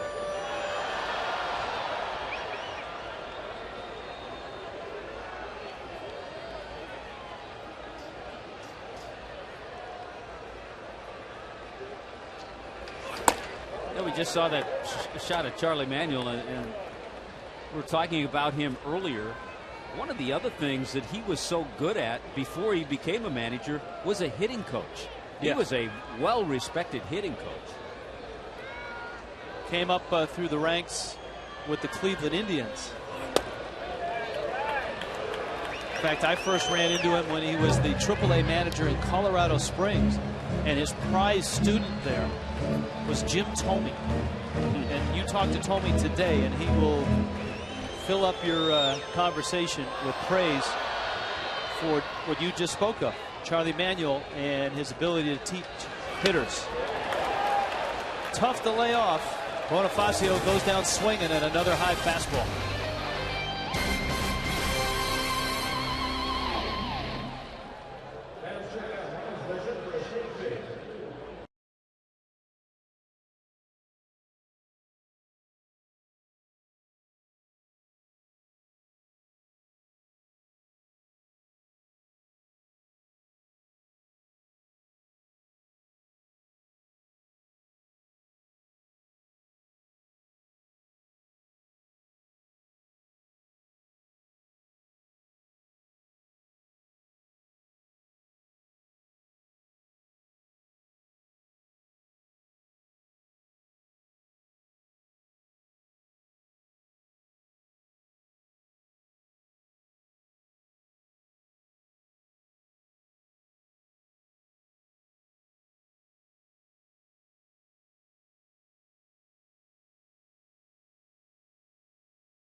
One-run game. Marlins up by the Phillies. Chris Volstad, a nice night. He's with Frank Ford. Thanks, Rich, with Chris Volstad. Chris, a good outing, a couple of solo homers, but those generally don't kill you. Obviously, the big inning with the bases loaded, and you made a good pitch to Howard. Yeah, I was able to get that ball down in on him, had him roll over it. Like you said, the home runs, solo ones are, I guess, are the best ones to give up. you know, my team swung the bat for me again, so that's huge. What was working for you tonight? It looked like you had the changeup early. Yeah, I had a really good changeup today. I was able to keep it down. It was moving a lot. You know, I had that wind in my face that helped. And I was keeping my fastball down, which was big. Congratulations. Good outing. Thank you very much. Appreciate it. All right. Thanks, Rich. And back up to you. All right. Nicely done. Here's Dan Meyer. You know, that's the first time I've ever heard a pitcher talk about the wind in his face and how it affects his changeup. You know, when the wind is blowing out in a pitcher's face, it can help his curveball because you're throwing against it. You get that good bite, good spin, and obviously the same is true with a changeup. Rollins leads it off. And when you're as tall as Chris Volstad, you have different wind currents up there too. There's Alfredo Amezaga stays in the game. He's in center, so he'll hit in that 9th spot. Dan Meyer comes in and hits in the 8th spot. So what you're saying is Amezaga feels a different breeze than Volstad? Yes. That's what it sounded like.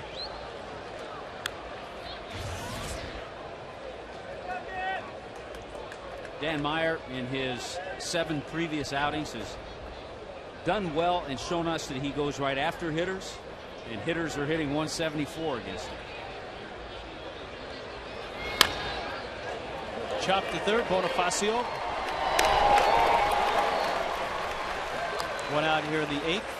Bonifacio has not let his struggles at the plate affect his defense. No, he hasn't. He's been outstanding at third base. He's been quick. He's gotten to some slow choppers, some bunts. He's shown off a strong arm. That's why the Marlins would love to see him improve that plate discipline, because they'd love to keep him in the leadoff spot for his speed, but they'd love to keep him in the lineup for his defense as well.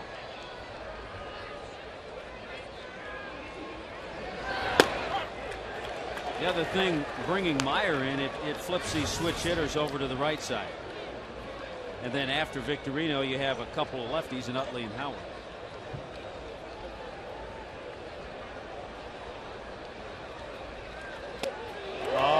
Changeup.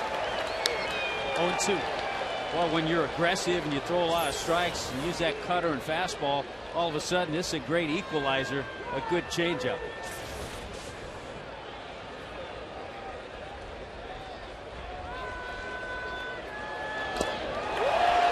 Tipped. Boy, another good one. He just got a piece of it.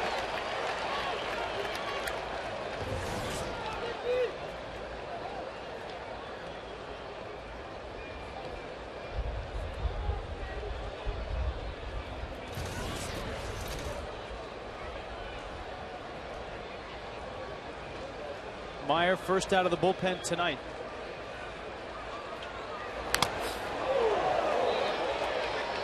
Ed Montague took the brunt of that one.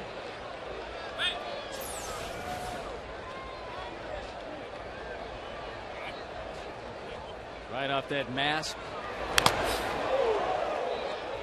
There was a game the other night where John Hirschbeck was working home plate, and he must have been hit 4 times by foul tips, and they were, you know, full-on body shots. It wasn't like it hit the catcher as well.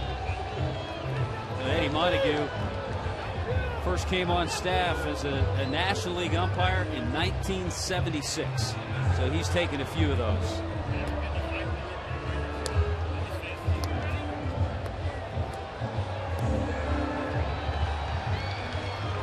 Kiko Calero in the bullpen.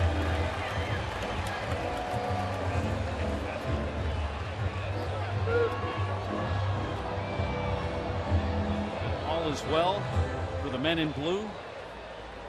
More games as an umpire than any active umpire right now, Eddie Montague. I wonder if Eddie Montague and Tim McClellan ever sit down to lunch and say, I like your strike call. No, I like your strike call, because they're total opposites. Montague has that quick punch. 0-2. In the air. Maben came in. Now back. Meziga reaches up and makes the catch. It was Alfredo out there, and he took the circuitous route, but got there in the end. You know, he hasn't been in there. Came into the double switch. Maven's been out there, so he knows how that wind has been affecting everything. I'm sure Alfredo's been watching, but it's a little different once you get in there. Remember, he had a ball in Pittsburgh that he drifted back on, and it just got off his glove. He was fooled on it a little bit, but he was able to recover on that one and make a nice play. Here's Utley. Because Tim McClellan has the 3, 4, 5 second delay strike call, whereas Montague's strike call is instantaneous. And tomorrow we'll have Jerry Lane. He's a little slow on the delivery too.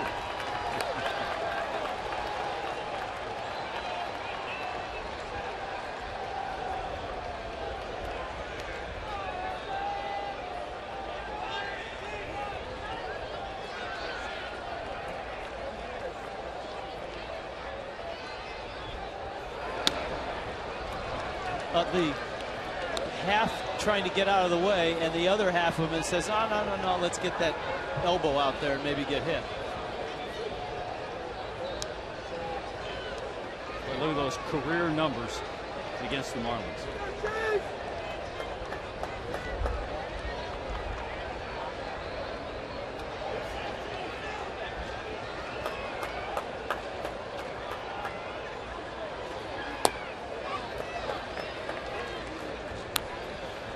Two and one in the 8th. Marlins pen with Pinto joining Calero. Baker, Hanley, and Cantu due up in the Marlin half. Meyer trying to deliver this 1-run lead.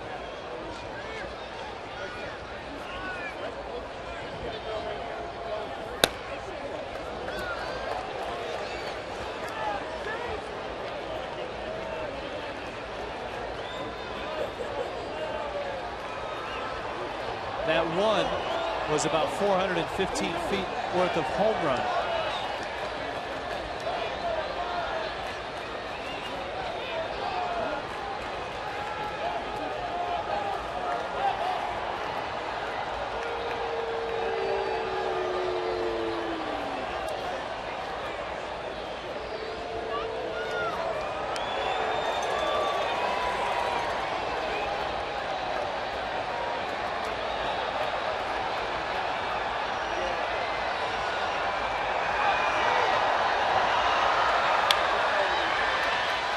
Talked a little bit, Rich, to Utley about that hip surgery and the rehabilitation he went through. And he said he spoke often with the same trainer who rehabbed Mike Lowell in the same surgery. Didn't speak to Mike, but he spoke to the same trainer, and they kind of went through the same periods, the same things. A lot of people didn't think he'd be ready for the start of the season. Yankee fans are hoping that Alex Rodriguez makes a speedy recovery from similar surgery.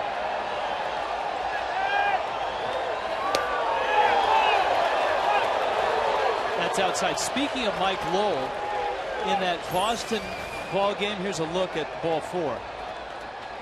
Yeah, just off the plate. 16-11, Boston beats the Yankees. Lowell had 6 RBIs. Jason Varitek had a grand slam. Well, we told you Beckett and A.J. Burnett started the game. A.J. Burnett had a 6-run lead. It was 6-0 at one time, Yankees. So neither bullpen, I'm guessing, did too much in that game. Marlins are hoping their bullpen can bounce back tonight.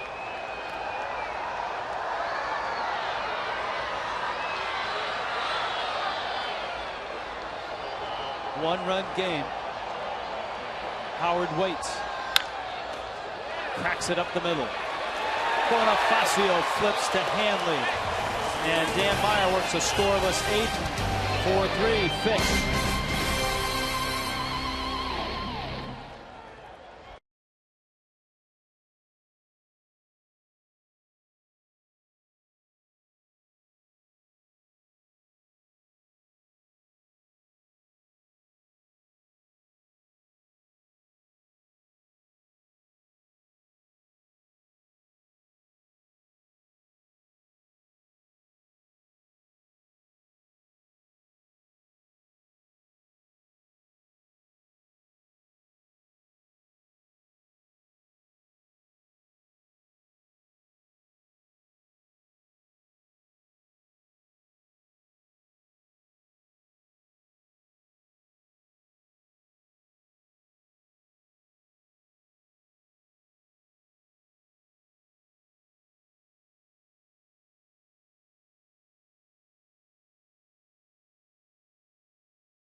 Nobody out in the 6th. The run scored, but Chris Volstad got out of the rest of the inning and kept a 1-run lead, and that's where we are.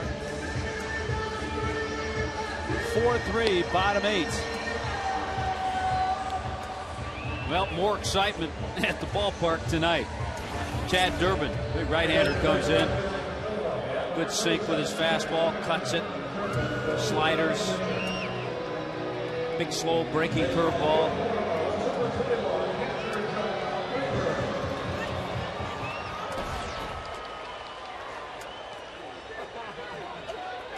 John Baker. Excellent numbers last year for Chad Durbin.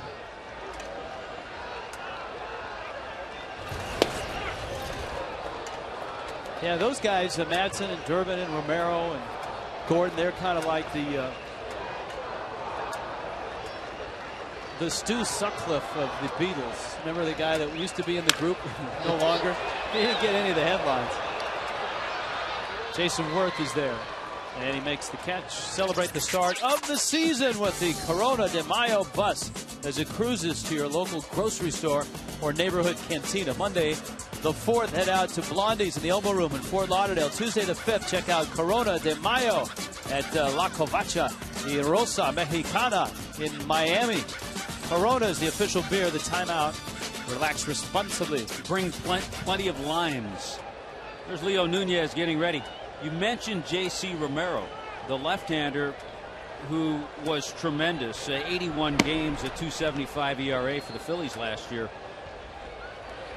Suspended for the first 50 games of this season for the usage of performance-enhancing drugs. And so they will get him back after 50 games.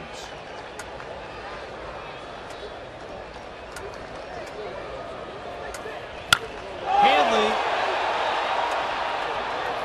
Foul. Heck of it. Did he make the catch? No.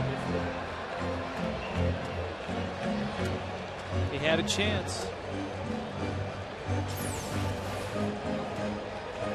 Oh, he was using a hat. Yeah. I thought, on the first glance, I thought it was a glove. A little bit out of his reach. A little bit out of his reach.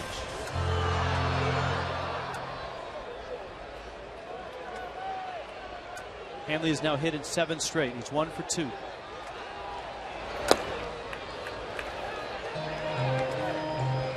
Chan-Ho Park started. He was outstanding. Chris Volstad as well.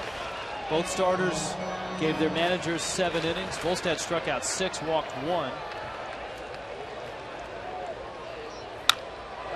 Another hit for Hanley. This is in the gap. Let's see if he can get to second. Victorino with a great slide, but the throw is offline. There's a hustle double. Yeah, sometimes a little talk with your manager after an embarrassing moment pays off. High fastball. Hanley absolutely rakes it into left center. Going hard. Let's go with the bat. Good turn at first base. Victorino's throw not in time.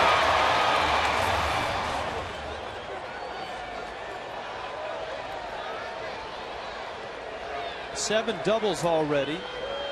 Cantu.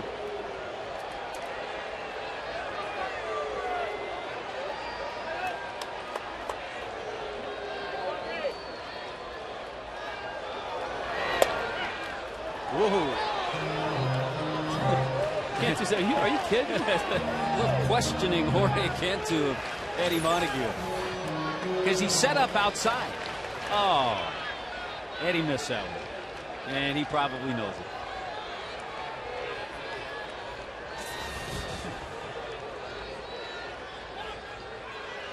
Well, a couple of hot teams in baseball. You mentioned that Boston, that crazy game at Fenway. The Red Sox now have won 9 straight. And how about the Cardinals? Beating the Cubs again. And St. Louis now on a 5-game winning streak.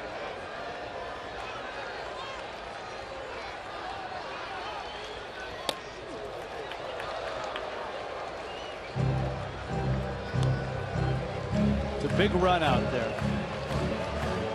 Having lived through last night, every run is a big run.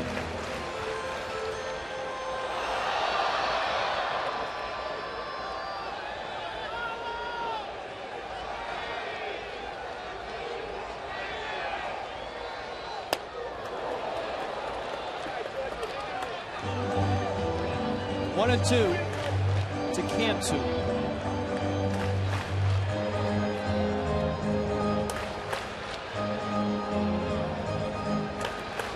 Uggla's on deck. Hanley's at second. There's one out in the bottom of the 8th. The Marlins trying to erase the memory of last night and even this series at a game apiece.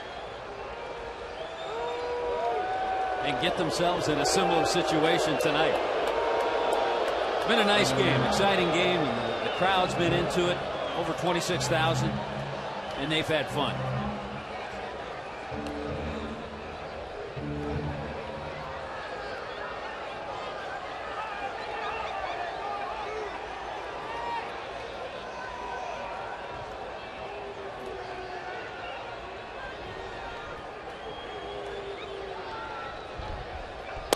That's in.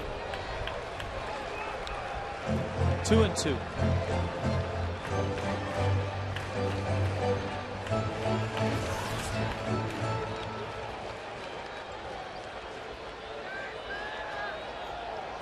There's Hanley.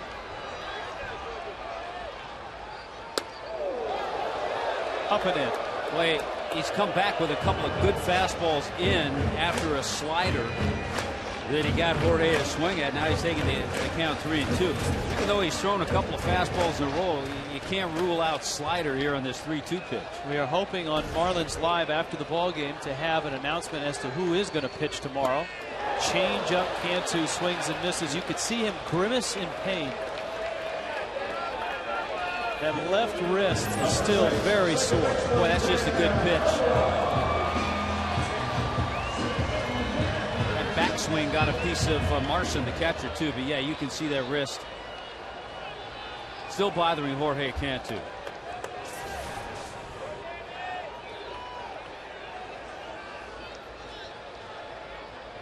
Uggla.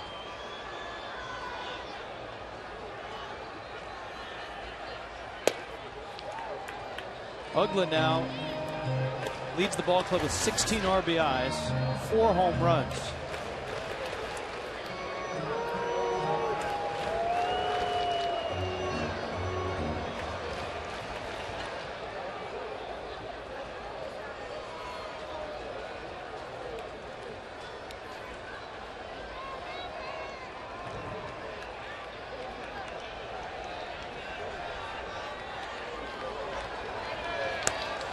That one's down low. Again, Leo Nunez is on call tonight. He's on call.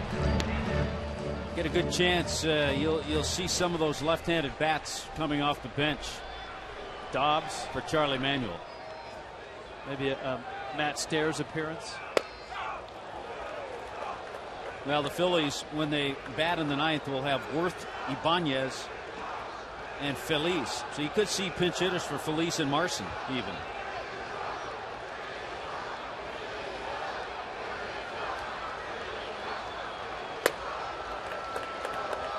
Just looking back, Dan Uggla last April for the entire month had 4 home runs and 12 RBIs. So he's a little bit ahead of that.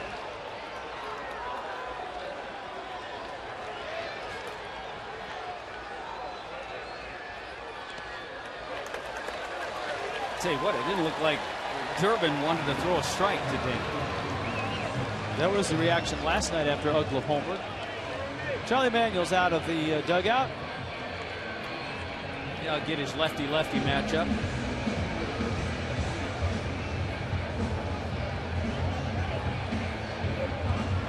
And Charlie goes to the pen.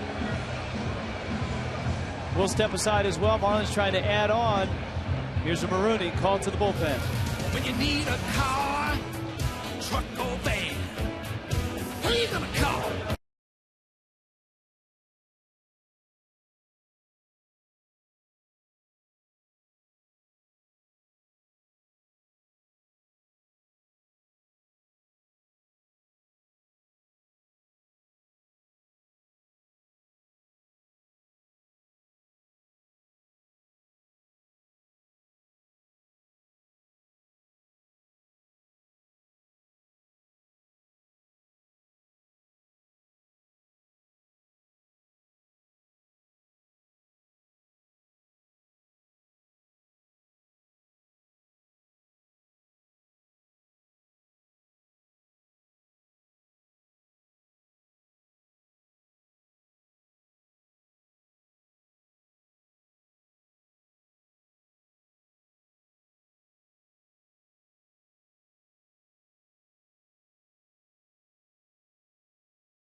Another quality start, 7 innings worth. Gave up the 2 solo homers and a run in the 6th. Got the outs when he needed them. Check out the new R Performance vehicles at your local Jaguar dealer or on JaguarUSA.com.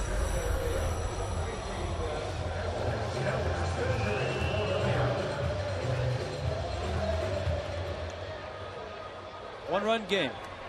Yeah, the Marlins over the years have seen this guy, veteran left-hander Scott Air. Seen him with the Giants, with the Cubs. He's also been in the American League with Toronto, with the White Sox. Short, compact delivery, good sharp breaking slider. And it's not the lefty-lefty matchup. Wes Helms pinch hits for Hermida. Air gets a generous inside strike. Helms just double checking. 0-1, 2 outs.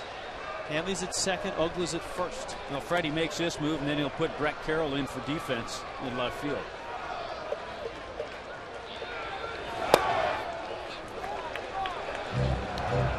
One and one.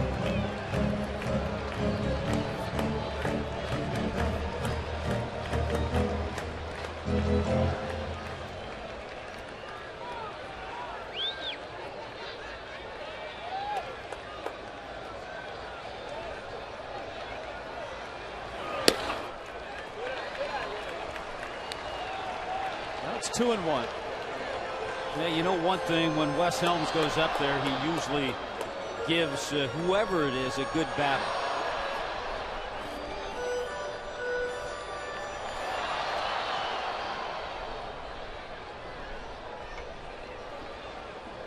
.317 last year as a pinch hitter.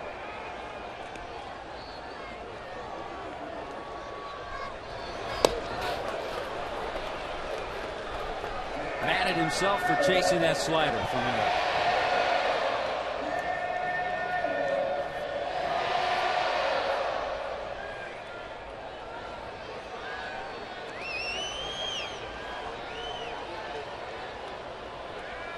Ugla and Hanley with 2 outs.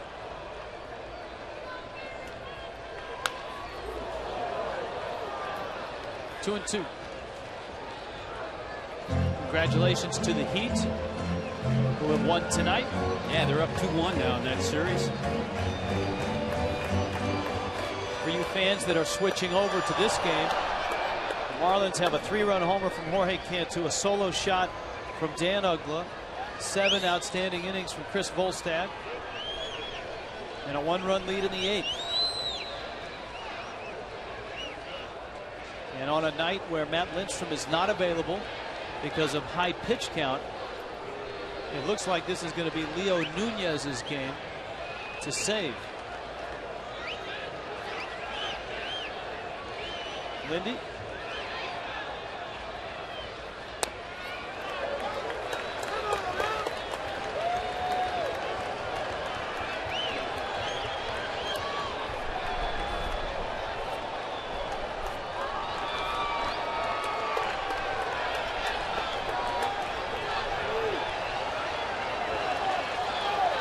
Full count. Runners will be moving. Got him. Scott Air deflates Wes Helms. In comes Nunez. To the 9th we go.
to the ninth. Out in left field now is Brett Kerr. Remember, tonight, before the game, he was all mic'd up. Hard not to be doing good here, huh? This is where I get to go to work, you know? I saw you in the pregame. You look natural up there. Get to talk baseball. I mean, it's yeah. pretty easy, but that's what's fun about my role is I'll sit in that little dark cave of that dugout for 8 innings and then come in and it's boom, you know, here we go. Well, here we go with Leo Nunez in the ninth. His first pitch is outside to Jason Worth. Well, remember last night in the 8th inning, a 1-2-3 inning, Rollins, Victorino, and Utley. A couple of strikeouts. There's a strike.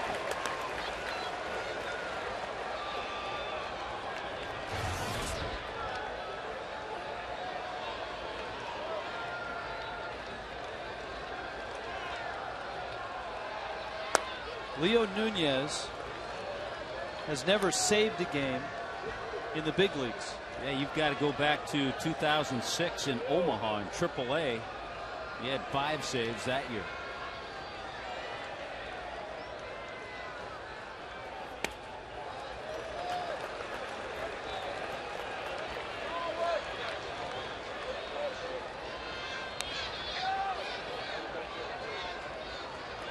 Three and one.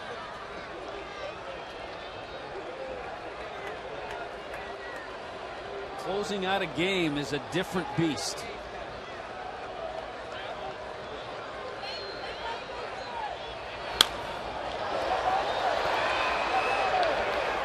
Now it's full, 3-2.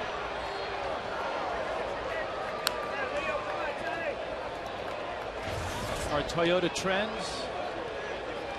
10 runs in the top of the ninth to erase a 2-0 Marlins lead way back in 2005. As I remember, that was a day game here. Yeah, I tried to black that one out. 3-2. I think you did that game for Big Fox, didn't you? Maybe that's why I blocked it out. I think it was a Dontrell start. Dontrell Willis started.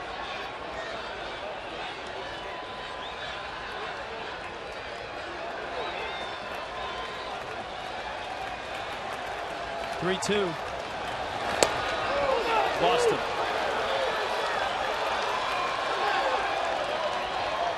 Now this is what got the Marlins in trouble last night. Walks in the 9th inning. You just can't do it. Buckle up, folks. Ibanez.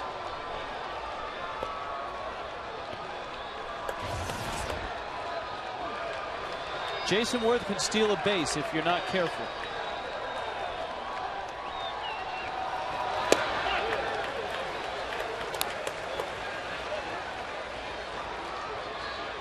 I'm sure these guys have matched up a little bit in their time in the American League, but I look at the numbers and I don't see that.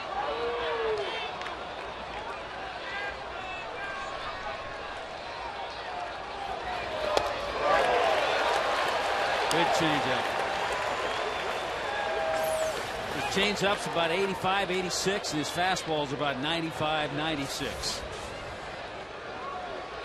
0-2. That's about all Mark Wiley can do. Just cross his arms. He wants to see quality strikes.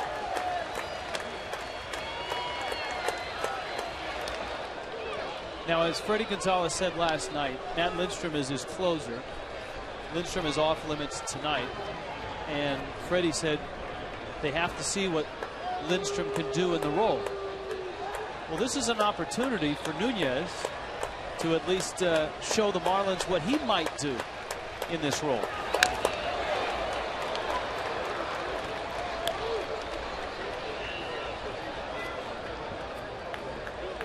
I mean, what better chance than a one-run game against the world champions?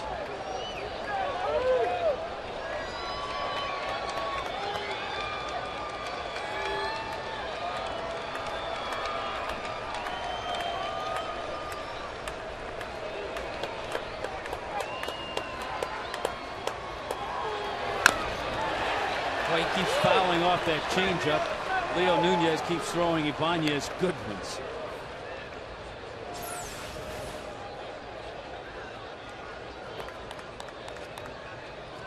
Just got a piece.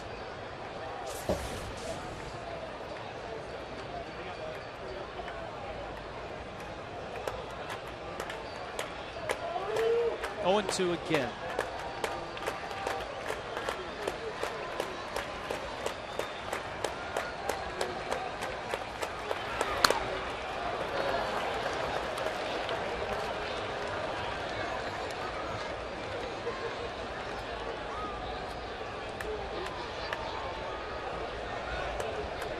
Ibanez with a lot of family and friends here at the game tonight.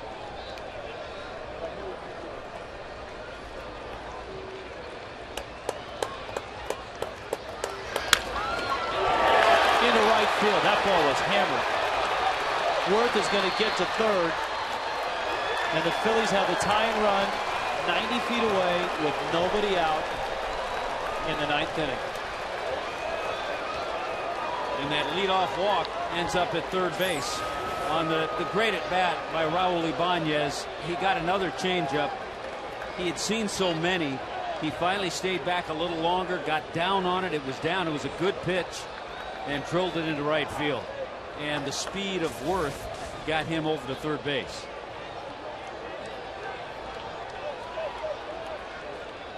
Pinto's up. Here come those left-handed bats.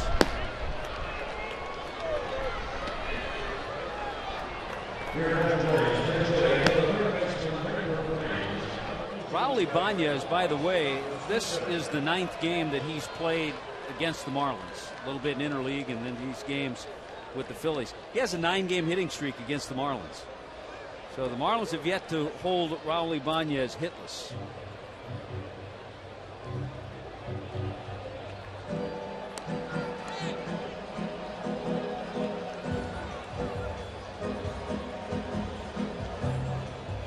It's an amazing game for all of those who were watching last night and thought, well, why not leave Leo Nunez in for another inning? He was so brilliant in the 8th. He should be the closer. Well, if Freddie Gonzalez had a crystal ball and he could tell which guy was going to be lights out that particular night, that guy would be the closer, but he doesn't.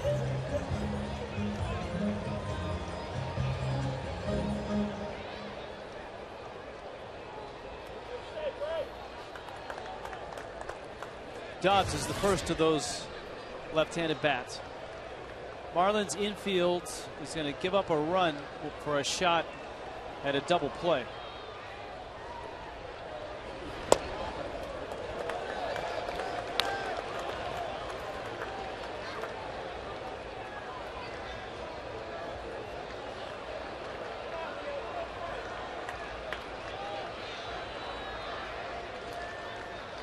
At the corners, nobody out.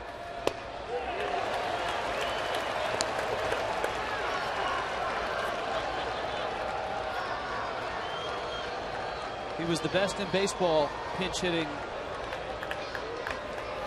last year. 22 pinch hits.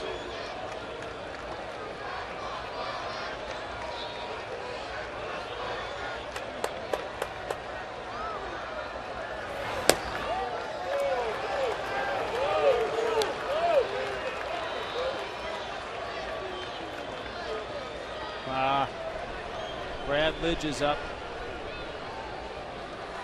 in case the Phillies take the lead.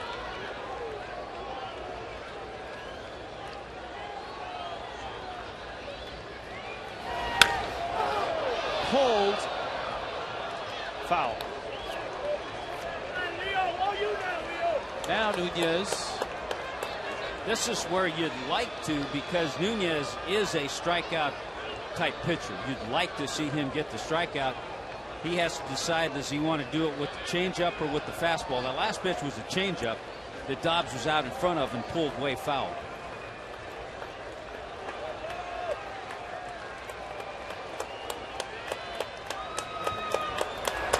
Got him! And got him with the heat.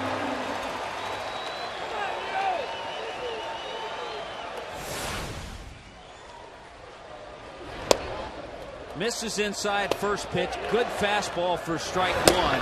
Missed with another fastball. There's the changeup that he pulled foul. It was up a little bit and then came back with a really good fastball in under the hands of Greg Dobbs.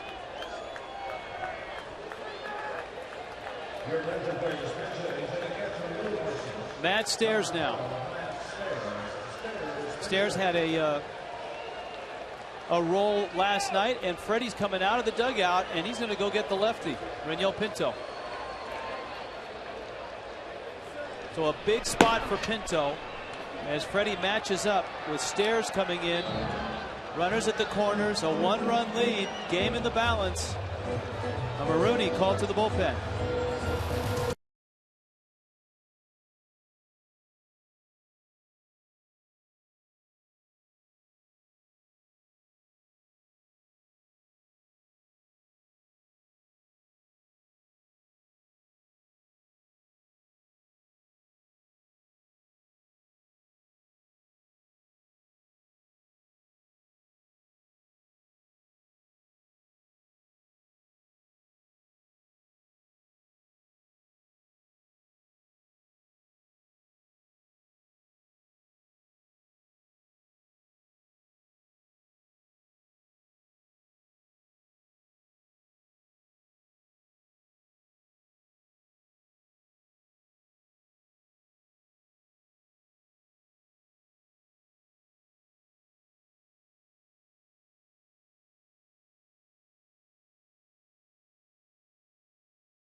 Florida is brought to you by Geico. 15 minutes could save you 15% on car insurance.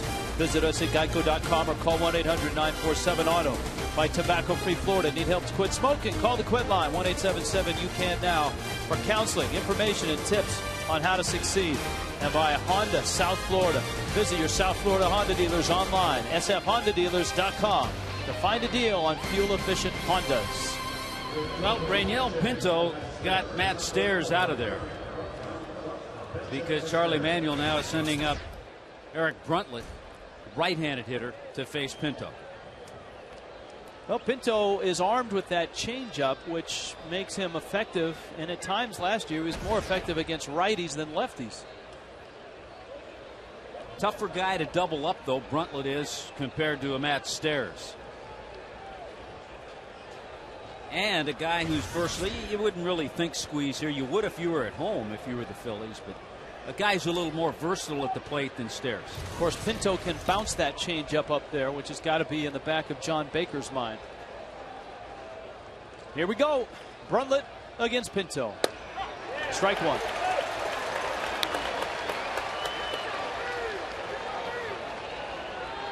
You want drama?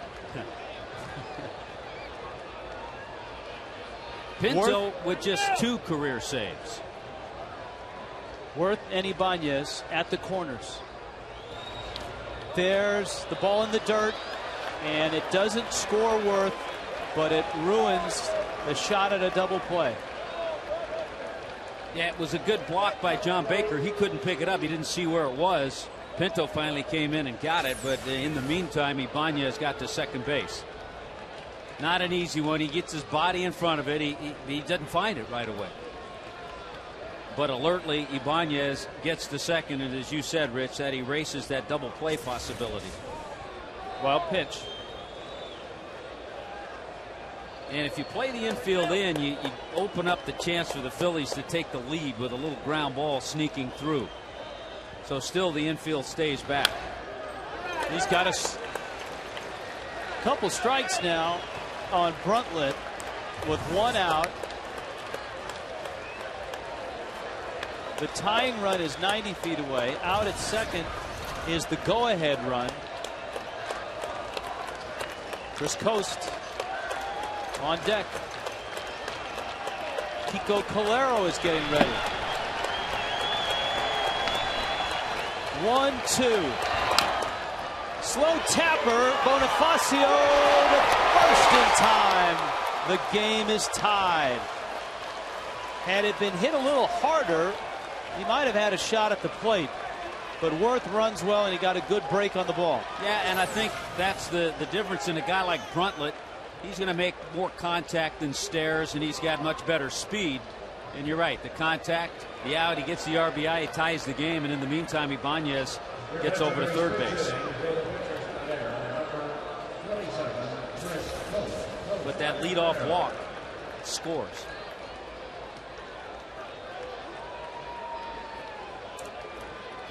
Here comes Freddie with Stairs out of the game. The danger of going to the pen with Calero is kind of eased now. Manuel can't counter with the Dobbs or a Stairs. Nah, the only guys he has left, Coast and Cairo, right-handers. Here comes Calero. Here's Armaruni called to the bullpen. When you need a car, truck, or van.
The crowd tonight on Super Saturday, and the Phillies have done it again. They've come back in the ninth to tie a game.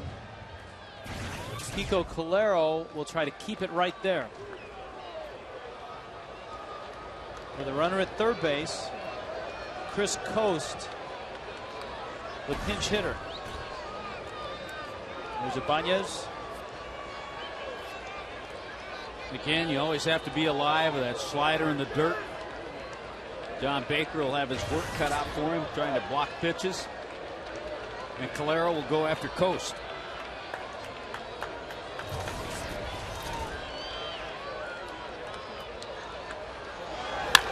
Slider, ground ball. Bonifacio gobbles it up. Gets the out. So the Phillies get one. To the bottom of the ninth we go. 4-4, Marlins and Phillies.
the Phillies scored 7 times in the 9th to ruin a 3-0 outing by Josh Johnson.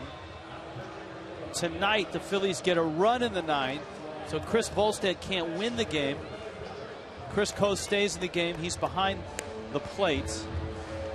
Bruntlett stays in the game. He's at third base.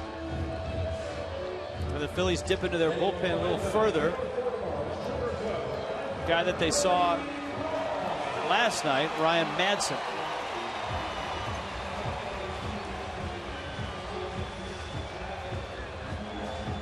Cody Ross. Ross Glode is on deck. And that's how the Marlins will start here in the 9th. Amezaga is scheduled third.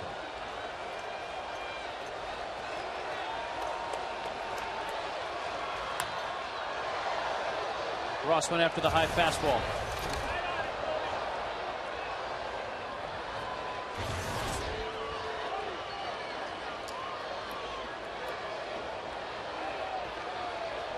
Pinto and Nunez.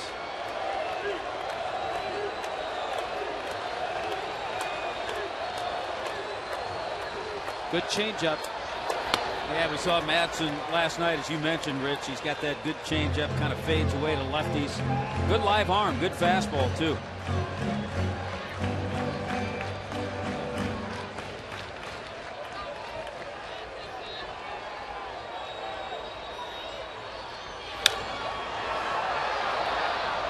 One and two the count.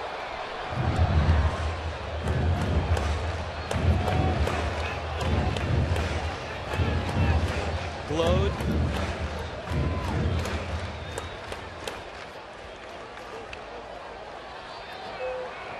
The question at the start of the night was, could the Marlins bounce back from a horrific defeat last night?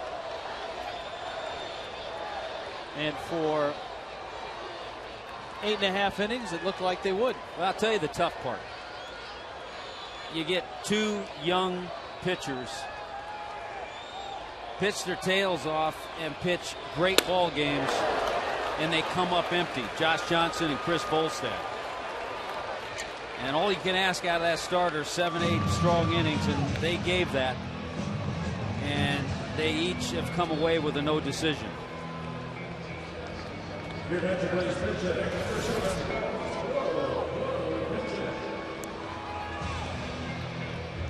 Here now is Glode.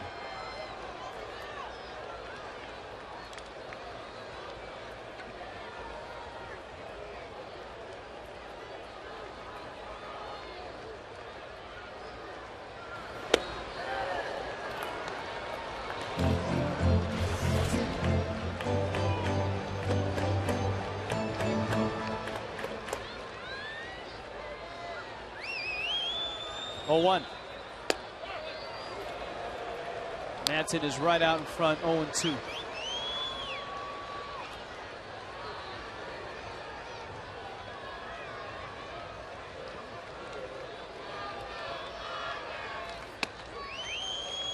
So he makes you certainly stay alive with that good fastball. But his out pitch is that changeup, even though he struck Cody Ross out with a good fastball. There's the change. And there's 2 strikeouts.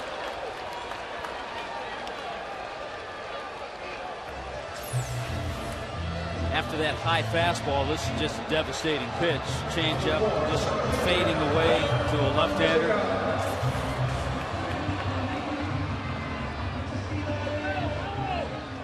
Now the mighty might part of the order for the Fish. Amezaga followed by Bonifacio.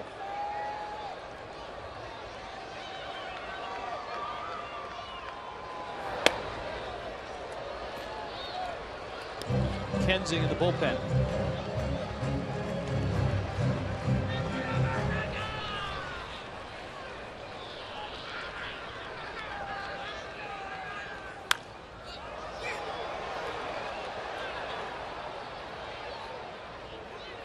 One and one. We talked about the high fastball and how it's a pitch that Bonifacio has trouble laying off. At times, Amezaga has trouble laying off that pitch. Yeah, and when a guy elevates that fastball and has good changeup, he's really tough, and that's what Madsen does.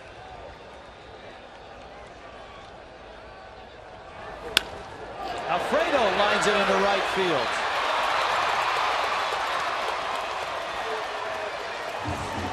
Now Bonifacio. Came with that fastball again, and it drifted into a nice zone for Alfredo. Good at bat, good swing, keeps the inning alive.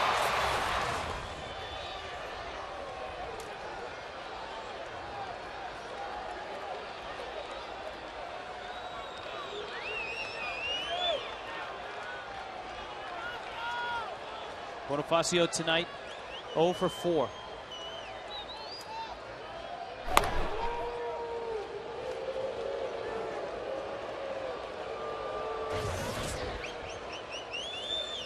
Two more strikeouts tonight.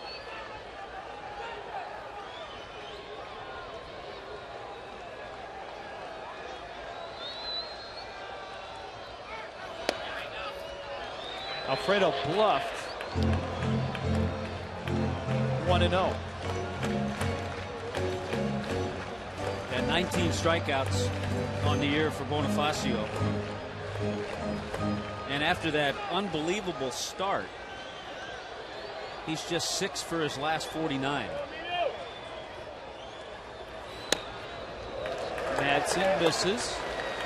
2-0.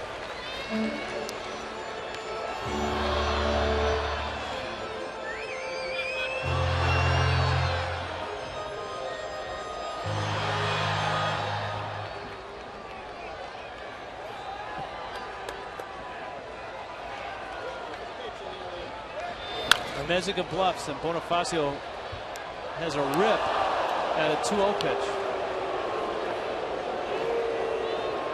A little surprising.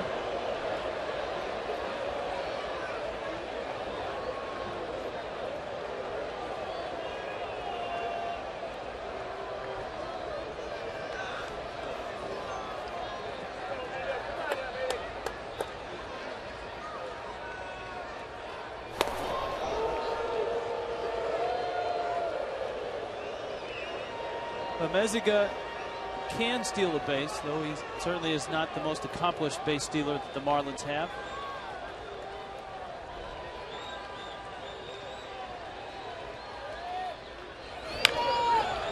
Little looper down the right field line, and it's foul.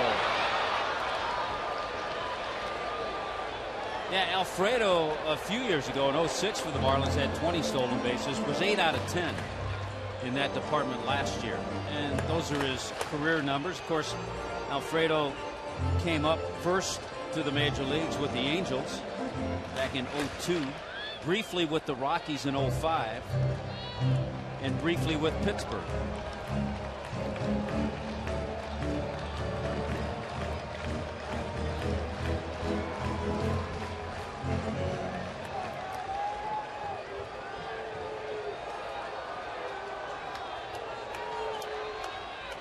Two. Alfredo was running, and he had a good jump. Yeah, you might as well here. I mean, the worst case scenario, if he were to be thrown out, they're not even covering with the count 2-2. Look at Utley's not even moving. Rollins is barely going over. But the worst case scenario, if he's thrown out, you have Bonifacio leading off the bottom half of the inning. So I would imagine he'll be going again. Nope. Pop up, shallow right. Worth makes the catch. Extra innings tonight. 4-4.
10th inning.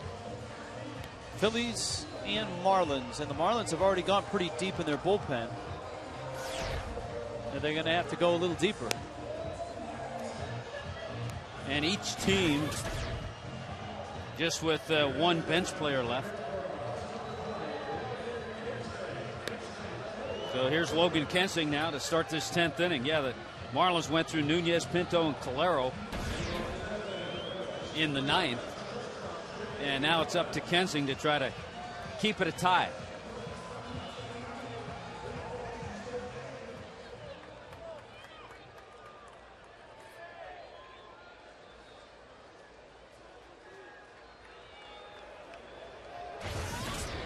Jimmy Rollins. Top of the order for the Phillies. Victorino and Utley to follow.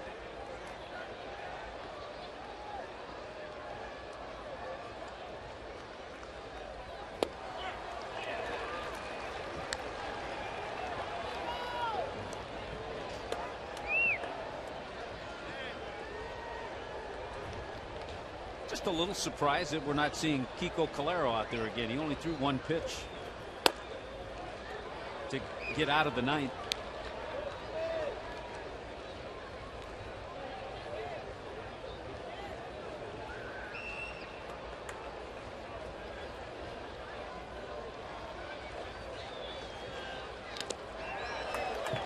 Boy, Rollins really doesn't look comfortable. I take that back. And all the double switches. Brett Carroll's still in the game, isn't he? Yes. He's in left field. And that's where I went wrong. And so the pitcher spot was in the 8th spot, right? Yes. And Glode pinch hit for Calero. That means Carroll is in the 6th spot. And Hanley throws Rollins out.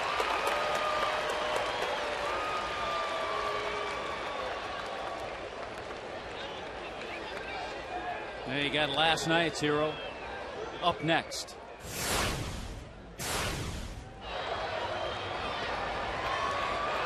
Well, he got in that hitter's count, knew he was going to see a fastball from Matt Lindstrom.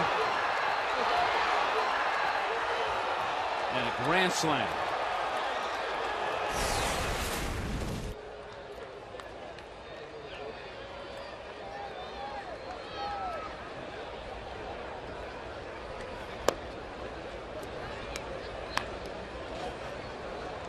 One 1-0.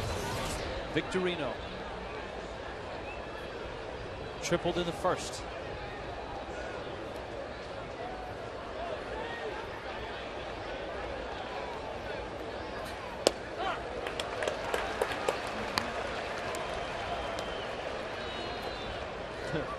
Lidge is kind of looming down there every time the Phillies get to the top of an inning. Yeah, there's one of those the things that you don't realize. I mean, he was up last night and was close to ready.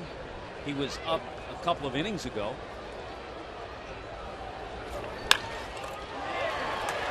Victorino. So he's aboard. And he can steal a base for you as well. Yeah, we were talking about that earlier. His success rate, his percentage, too, of stealing bases. Look at that, 81% in his career.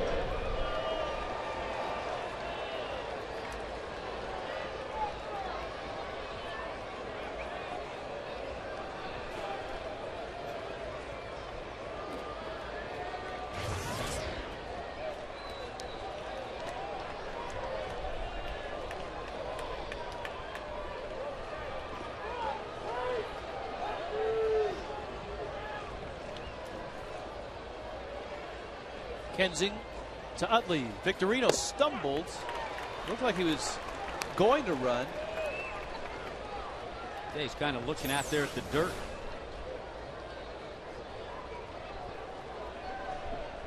I don't know. That might just been a bluff.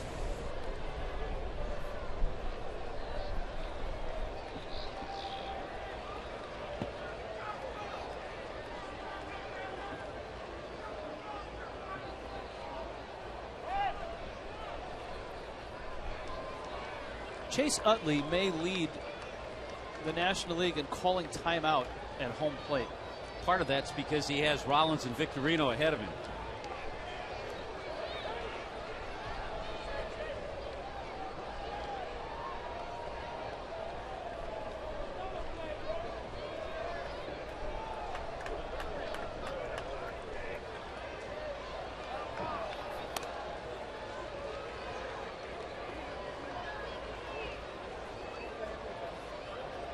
Still waiting for the day where a guy like Victorino takes this lead and a pitcher like Kensing is waiting and waiting and waiting, and the base runner calls timeout.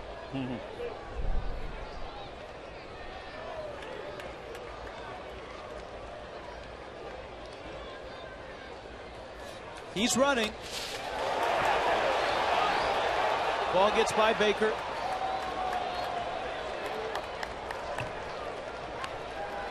And it's a stolen base. Even had John Baker caught this ball, would have been a very difficult play for him to make a throw. Victorino, quick jump. He gets accelerated so fast, and that's why he's been such a successful base stealer.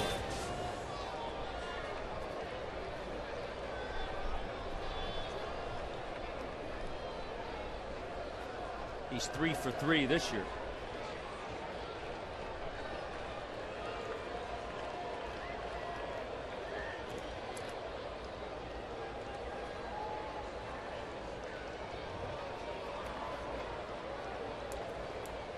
So Utley is now in a position to give the Phillies a lead.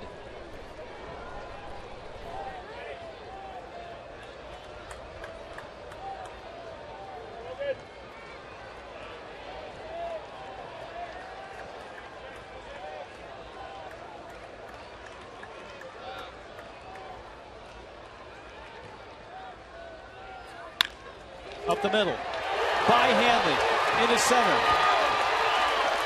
Victorino scores. 5-4.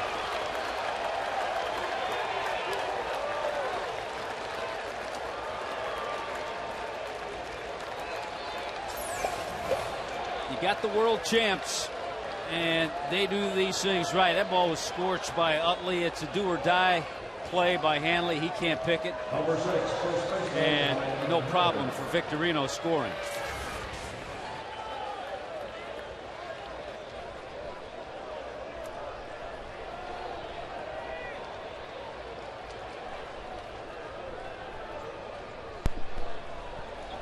Last night, the Marlins bullpen blew up.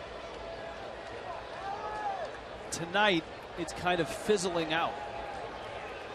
Tonight, they didn't get the job done. They didn't blow up. They didn't get the job done.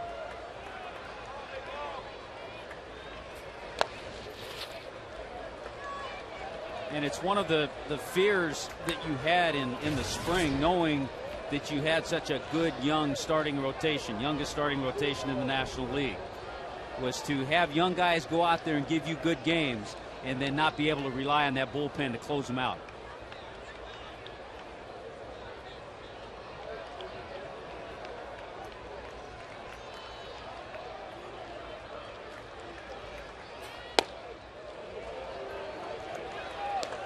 Two and 0.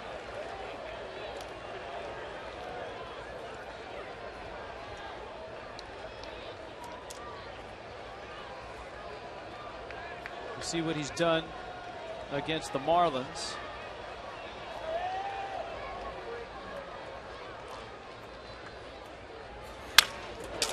Broken bat, falls in. Carroll picks it up at the corners. 1 out.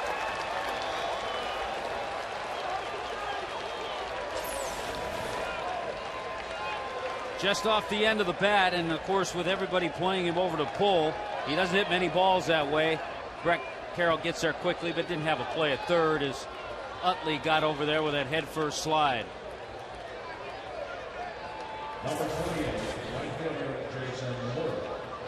Here's Worth. Mark Wiley on his way out. Chris Volstad, 7 innings, 4 hits, 3 runs, 2 earned. Then Dan Meyer. Leo Nunez tried to close this game and could not. Freddie Gonzalez lifted Nunez after he walked the leadoff man, gave up a single and got an out. And then Freddie tried to piece it together with Reniel Pinto and Kiko Calero. Pinto wild pitched a runner up. Eric Bruntlett's ground ball out scored that run. And really, Rich, when you think about it, this all is just a carryover effect to the inability last night of Matt Lindstrom and the 38 pitches that he threw.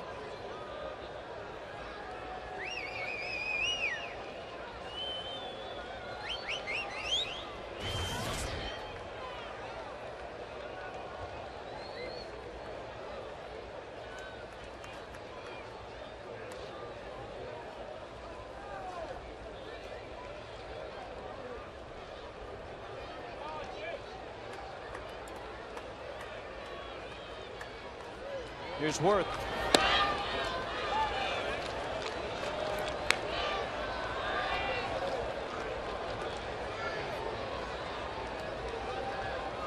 Utley. Howard.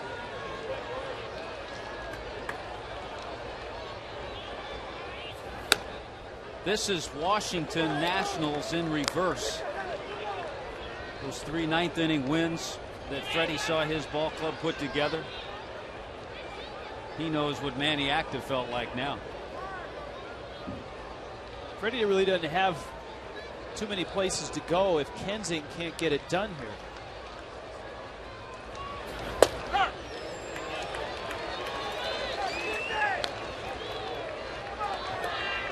You got Burke Badenhop down there. Burke Badenhop and Hayden Penn, 2 right-handers.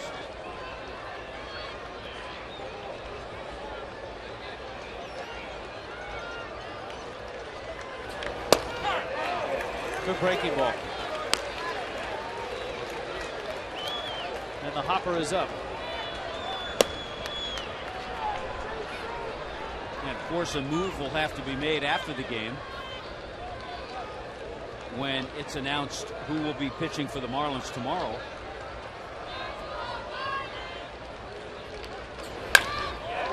Center field base hit. Phillies lead is now at 2.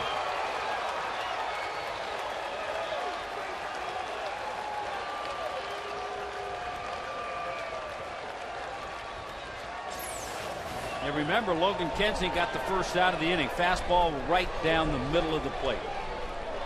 And Jason Worth with a solid swing. Number 29.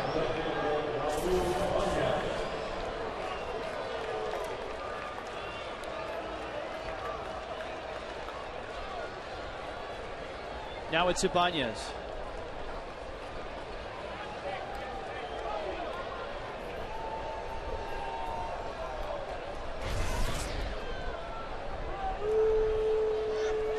I mean, you could go with Burke Badenhop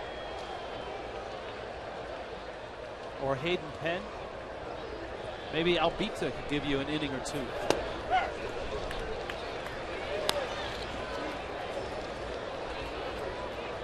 Albita's in the wings.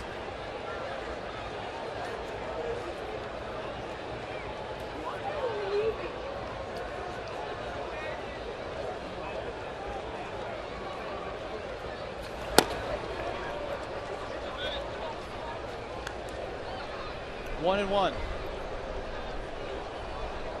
Kensing has thrown 20 pitches.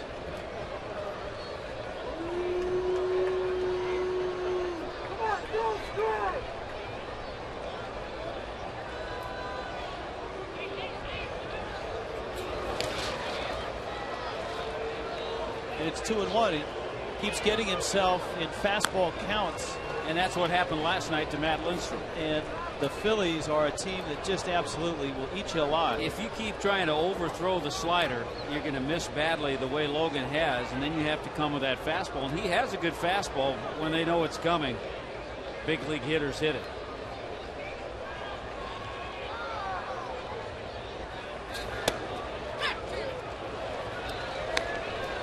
then you know they know it's coming, so you try to be perfect with it, and you miss, and it's 3-1. Do they know that you know that they know?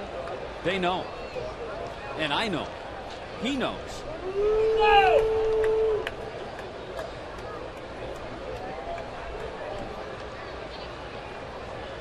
Let's see if Ibanez knows. Yep. He knew.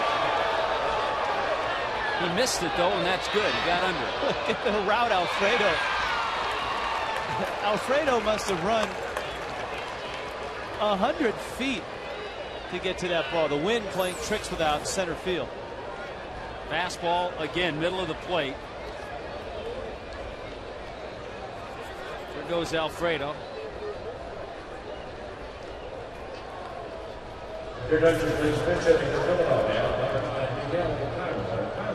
So Ibanez is out. Here's Miguel Cairo. Yeah, this is the pitcher spot. This is the last bat for Charlie Manuel.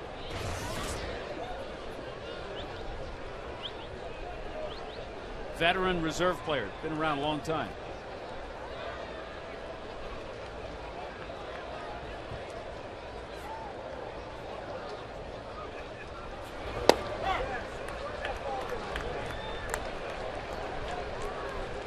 Well, we've seen him warming up. And unless Miguel Cairo drives in a couple, it looks like we're finally going to see him on the mound.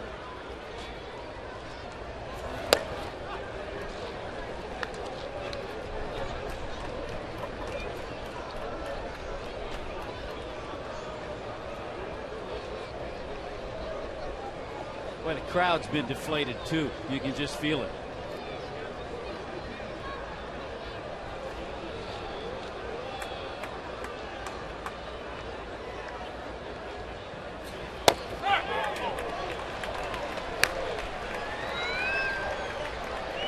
One and two.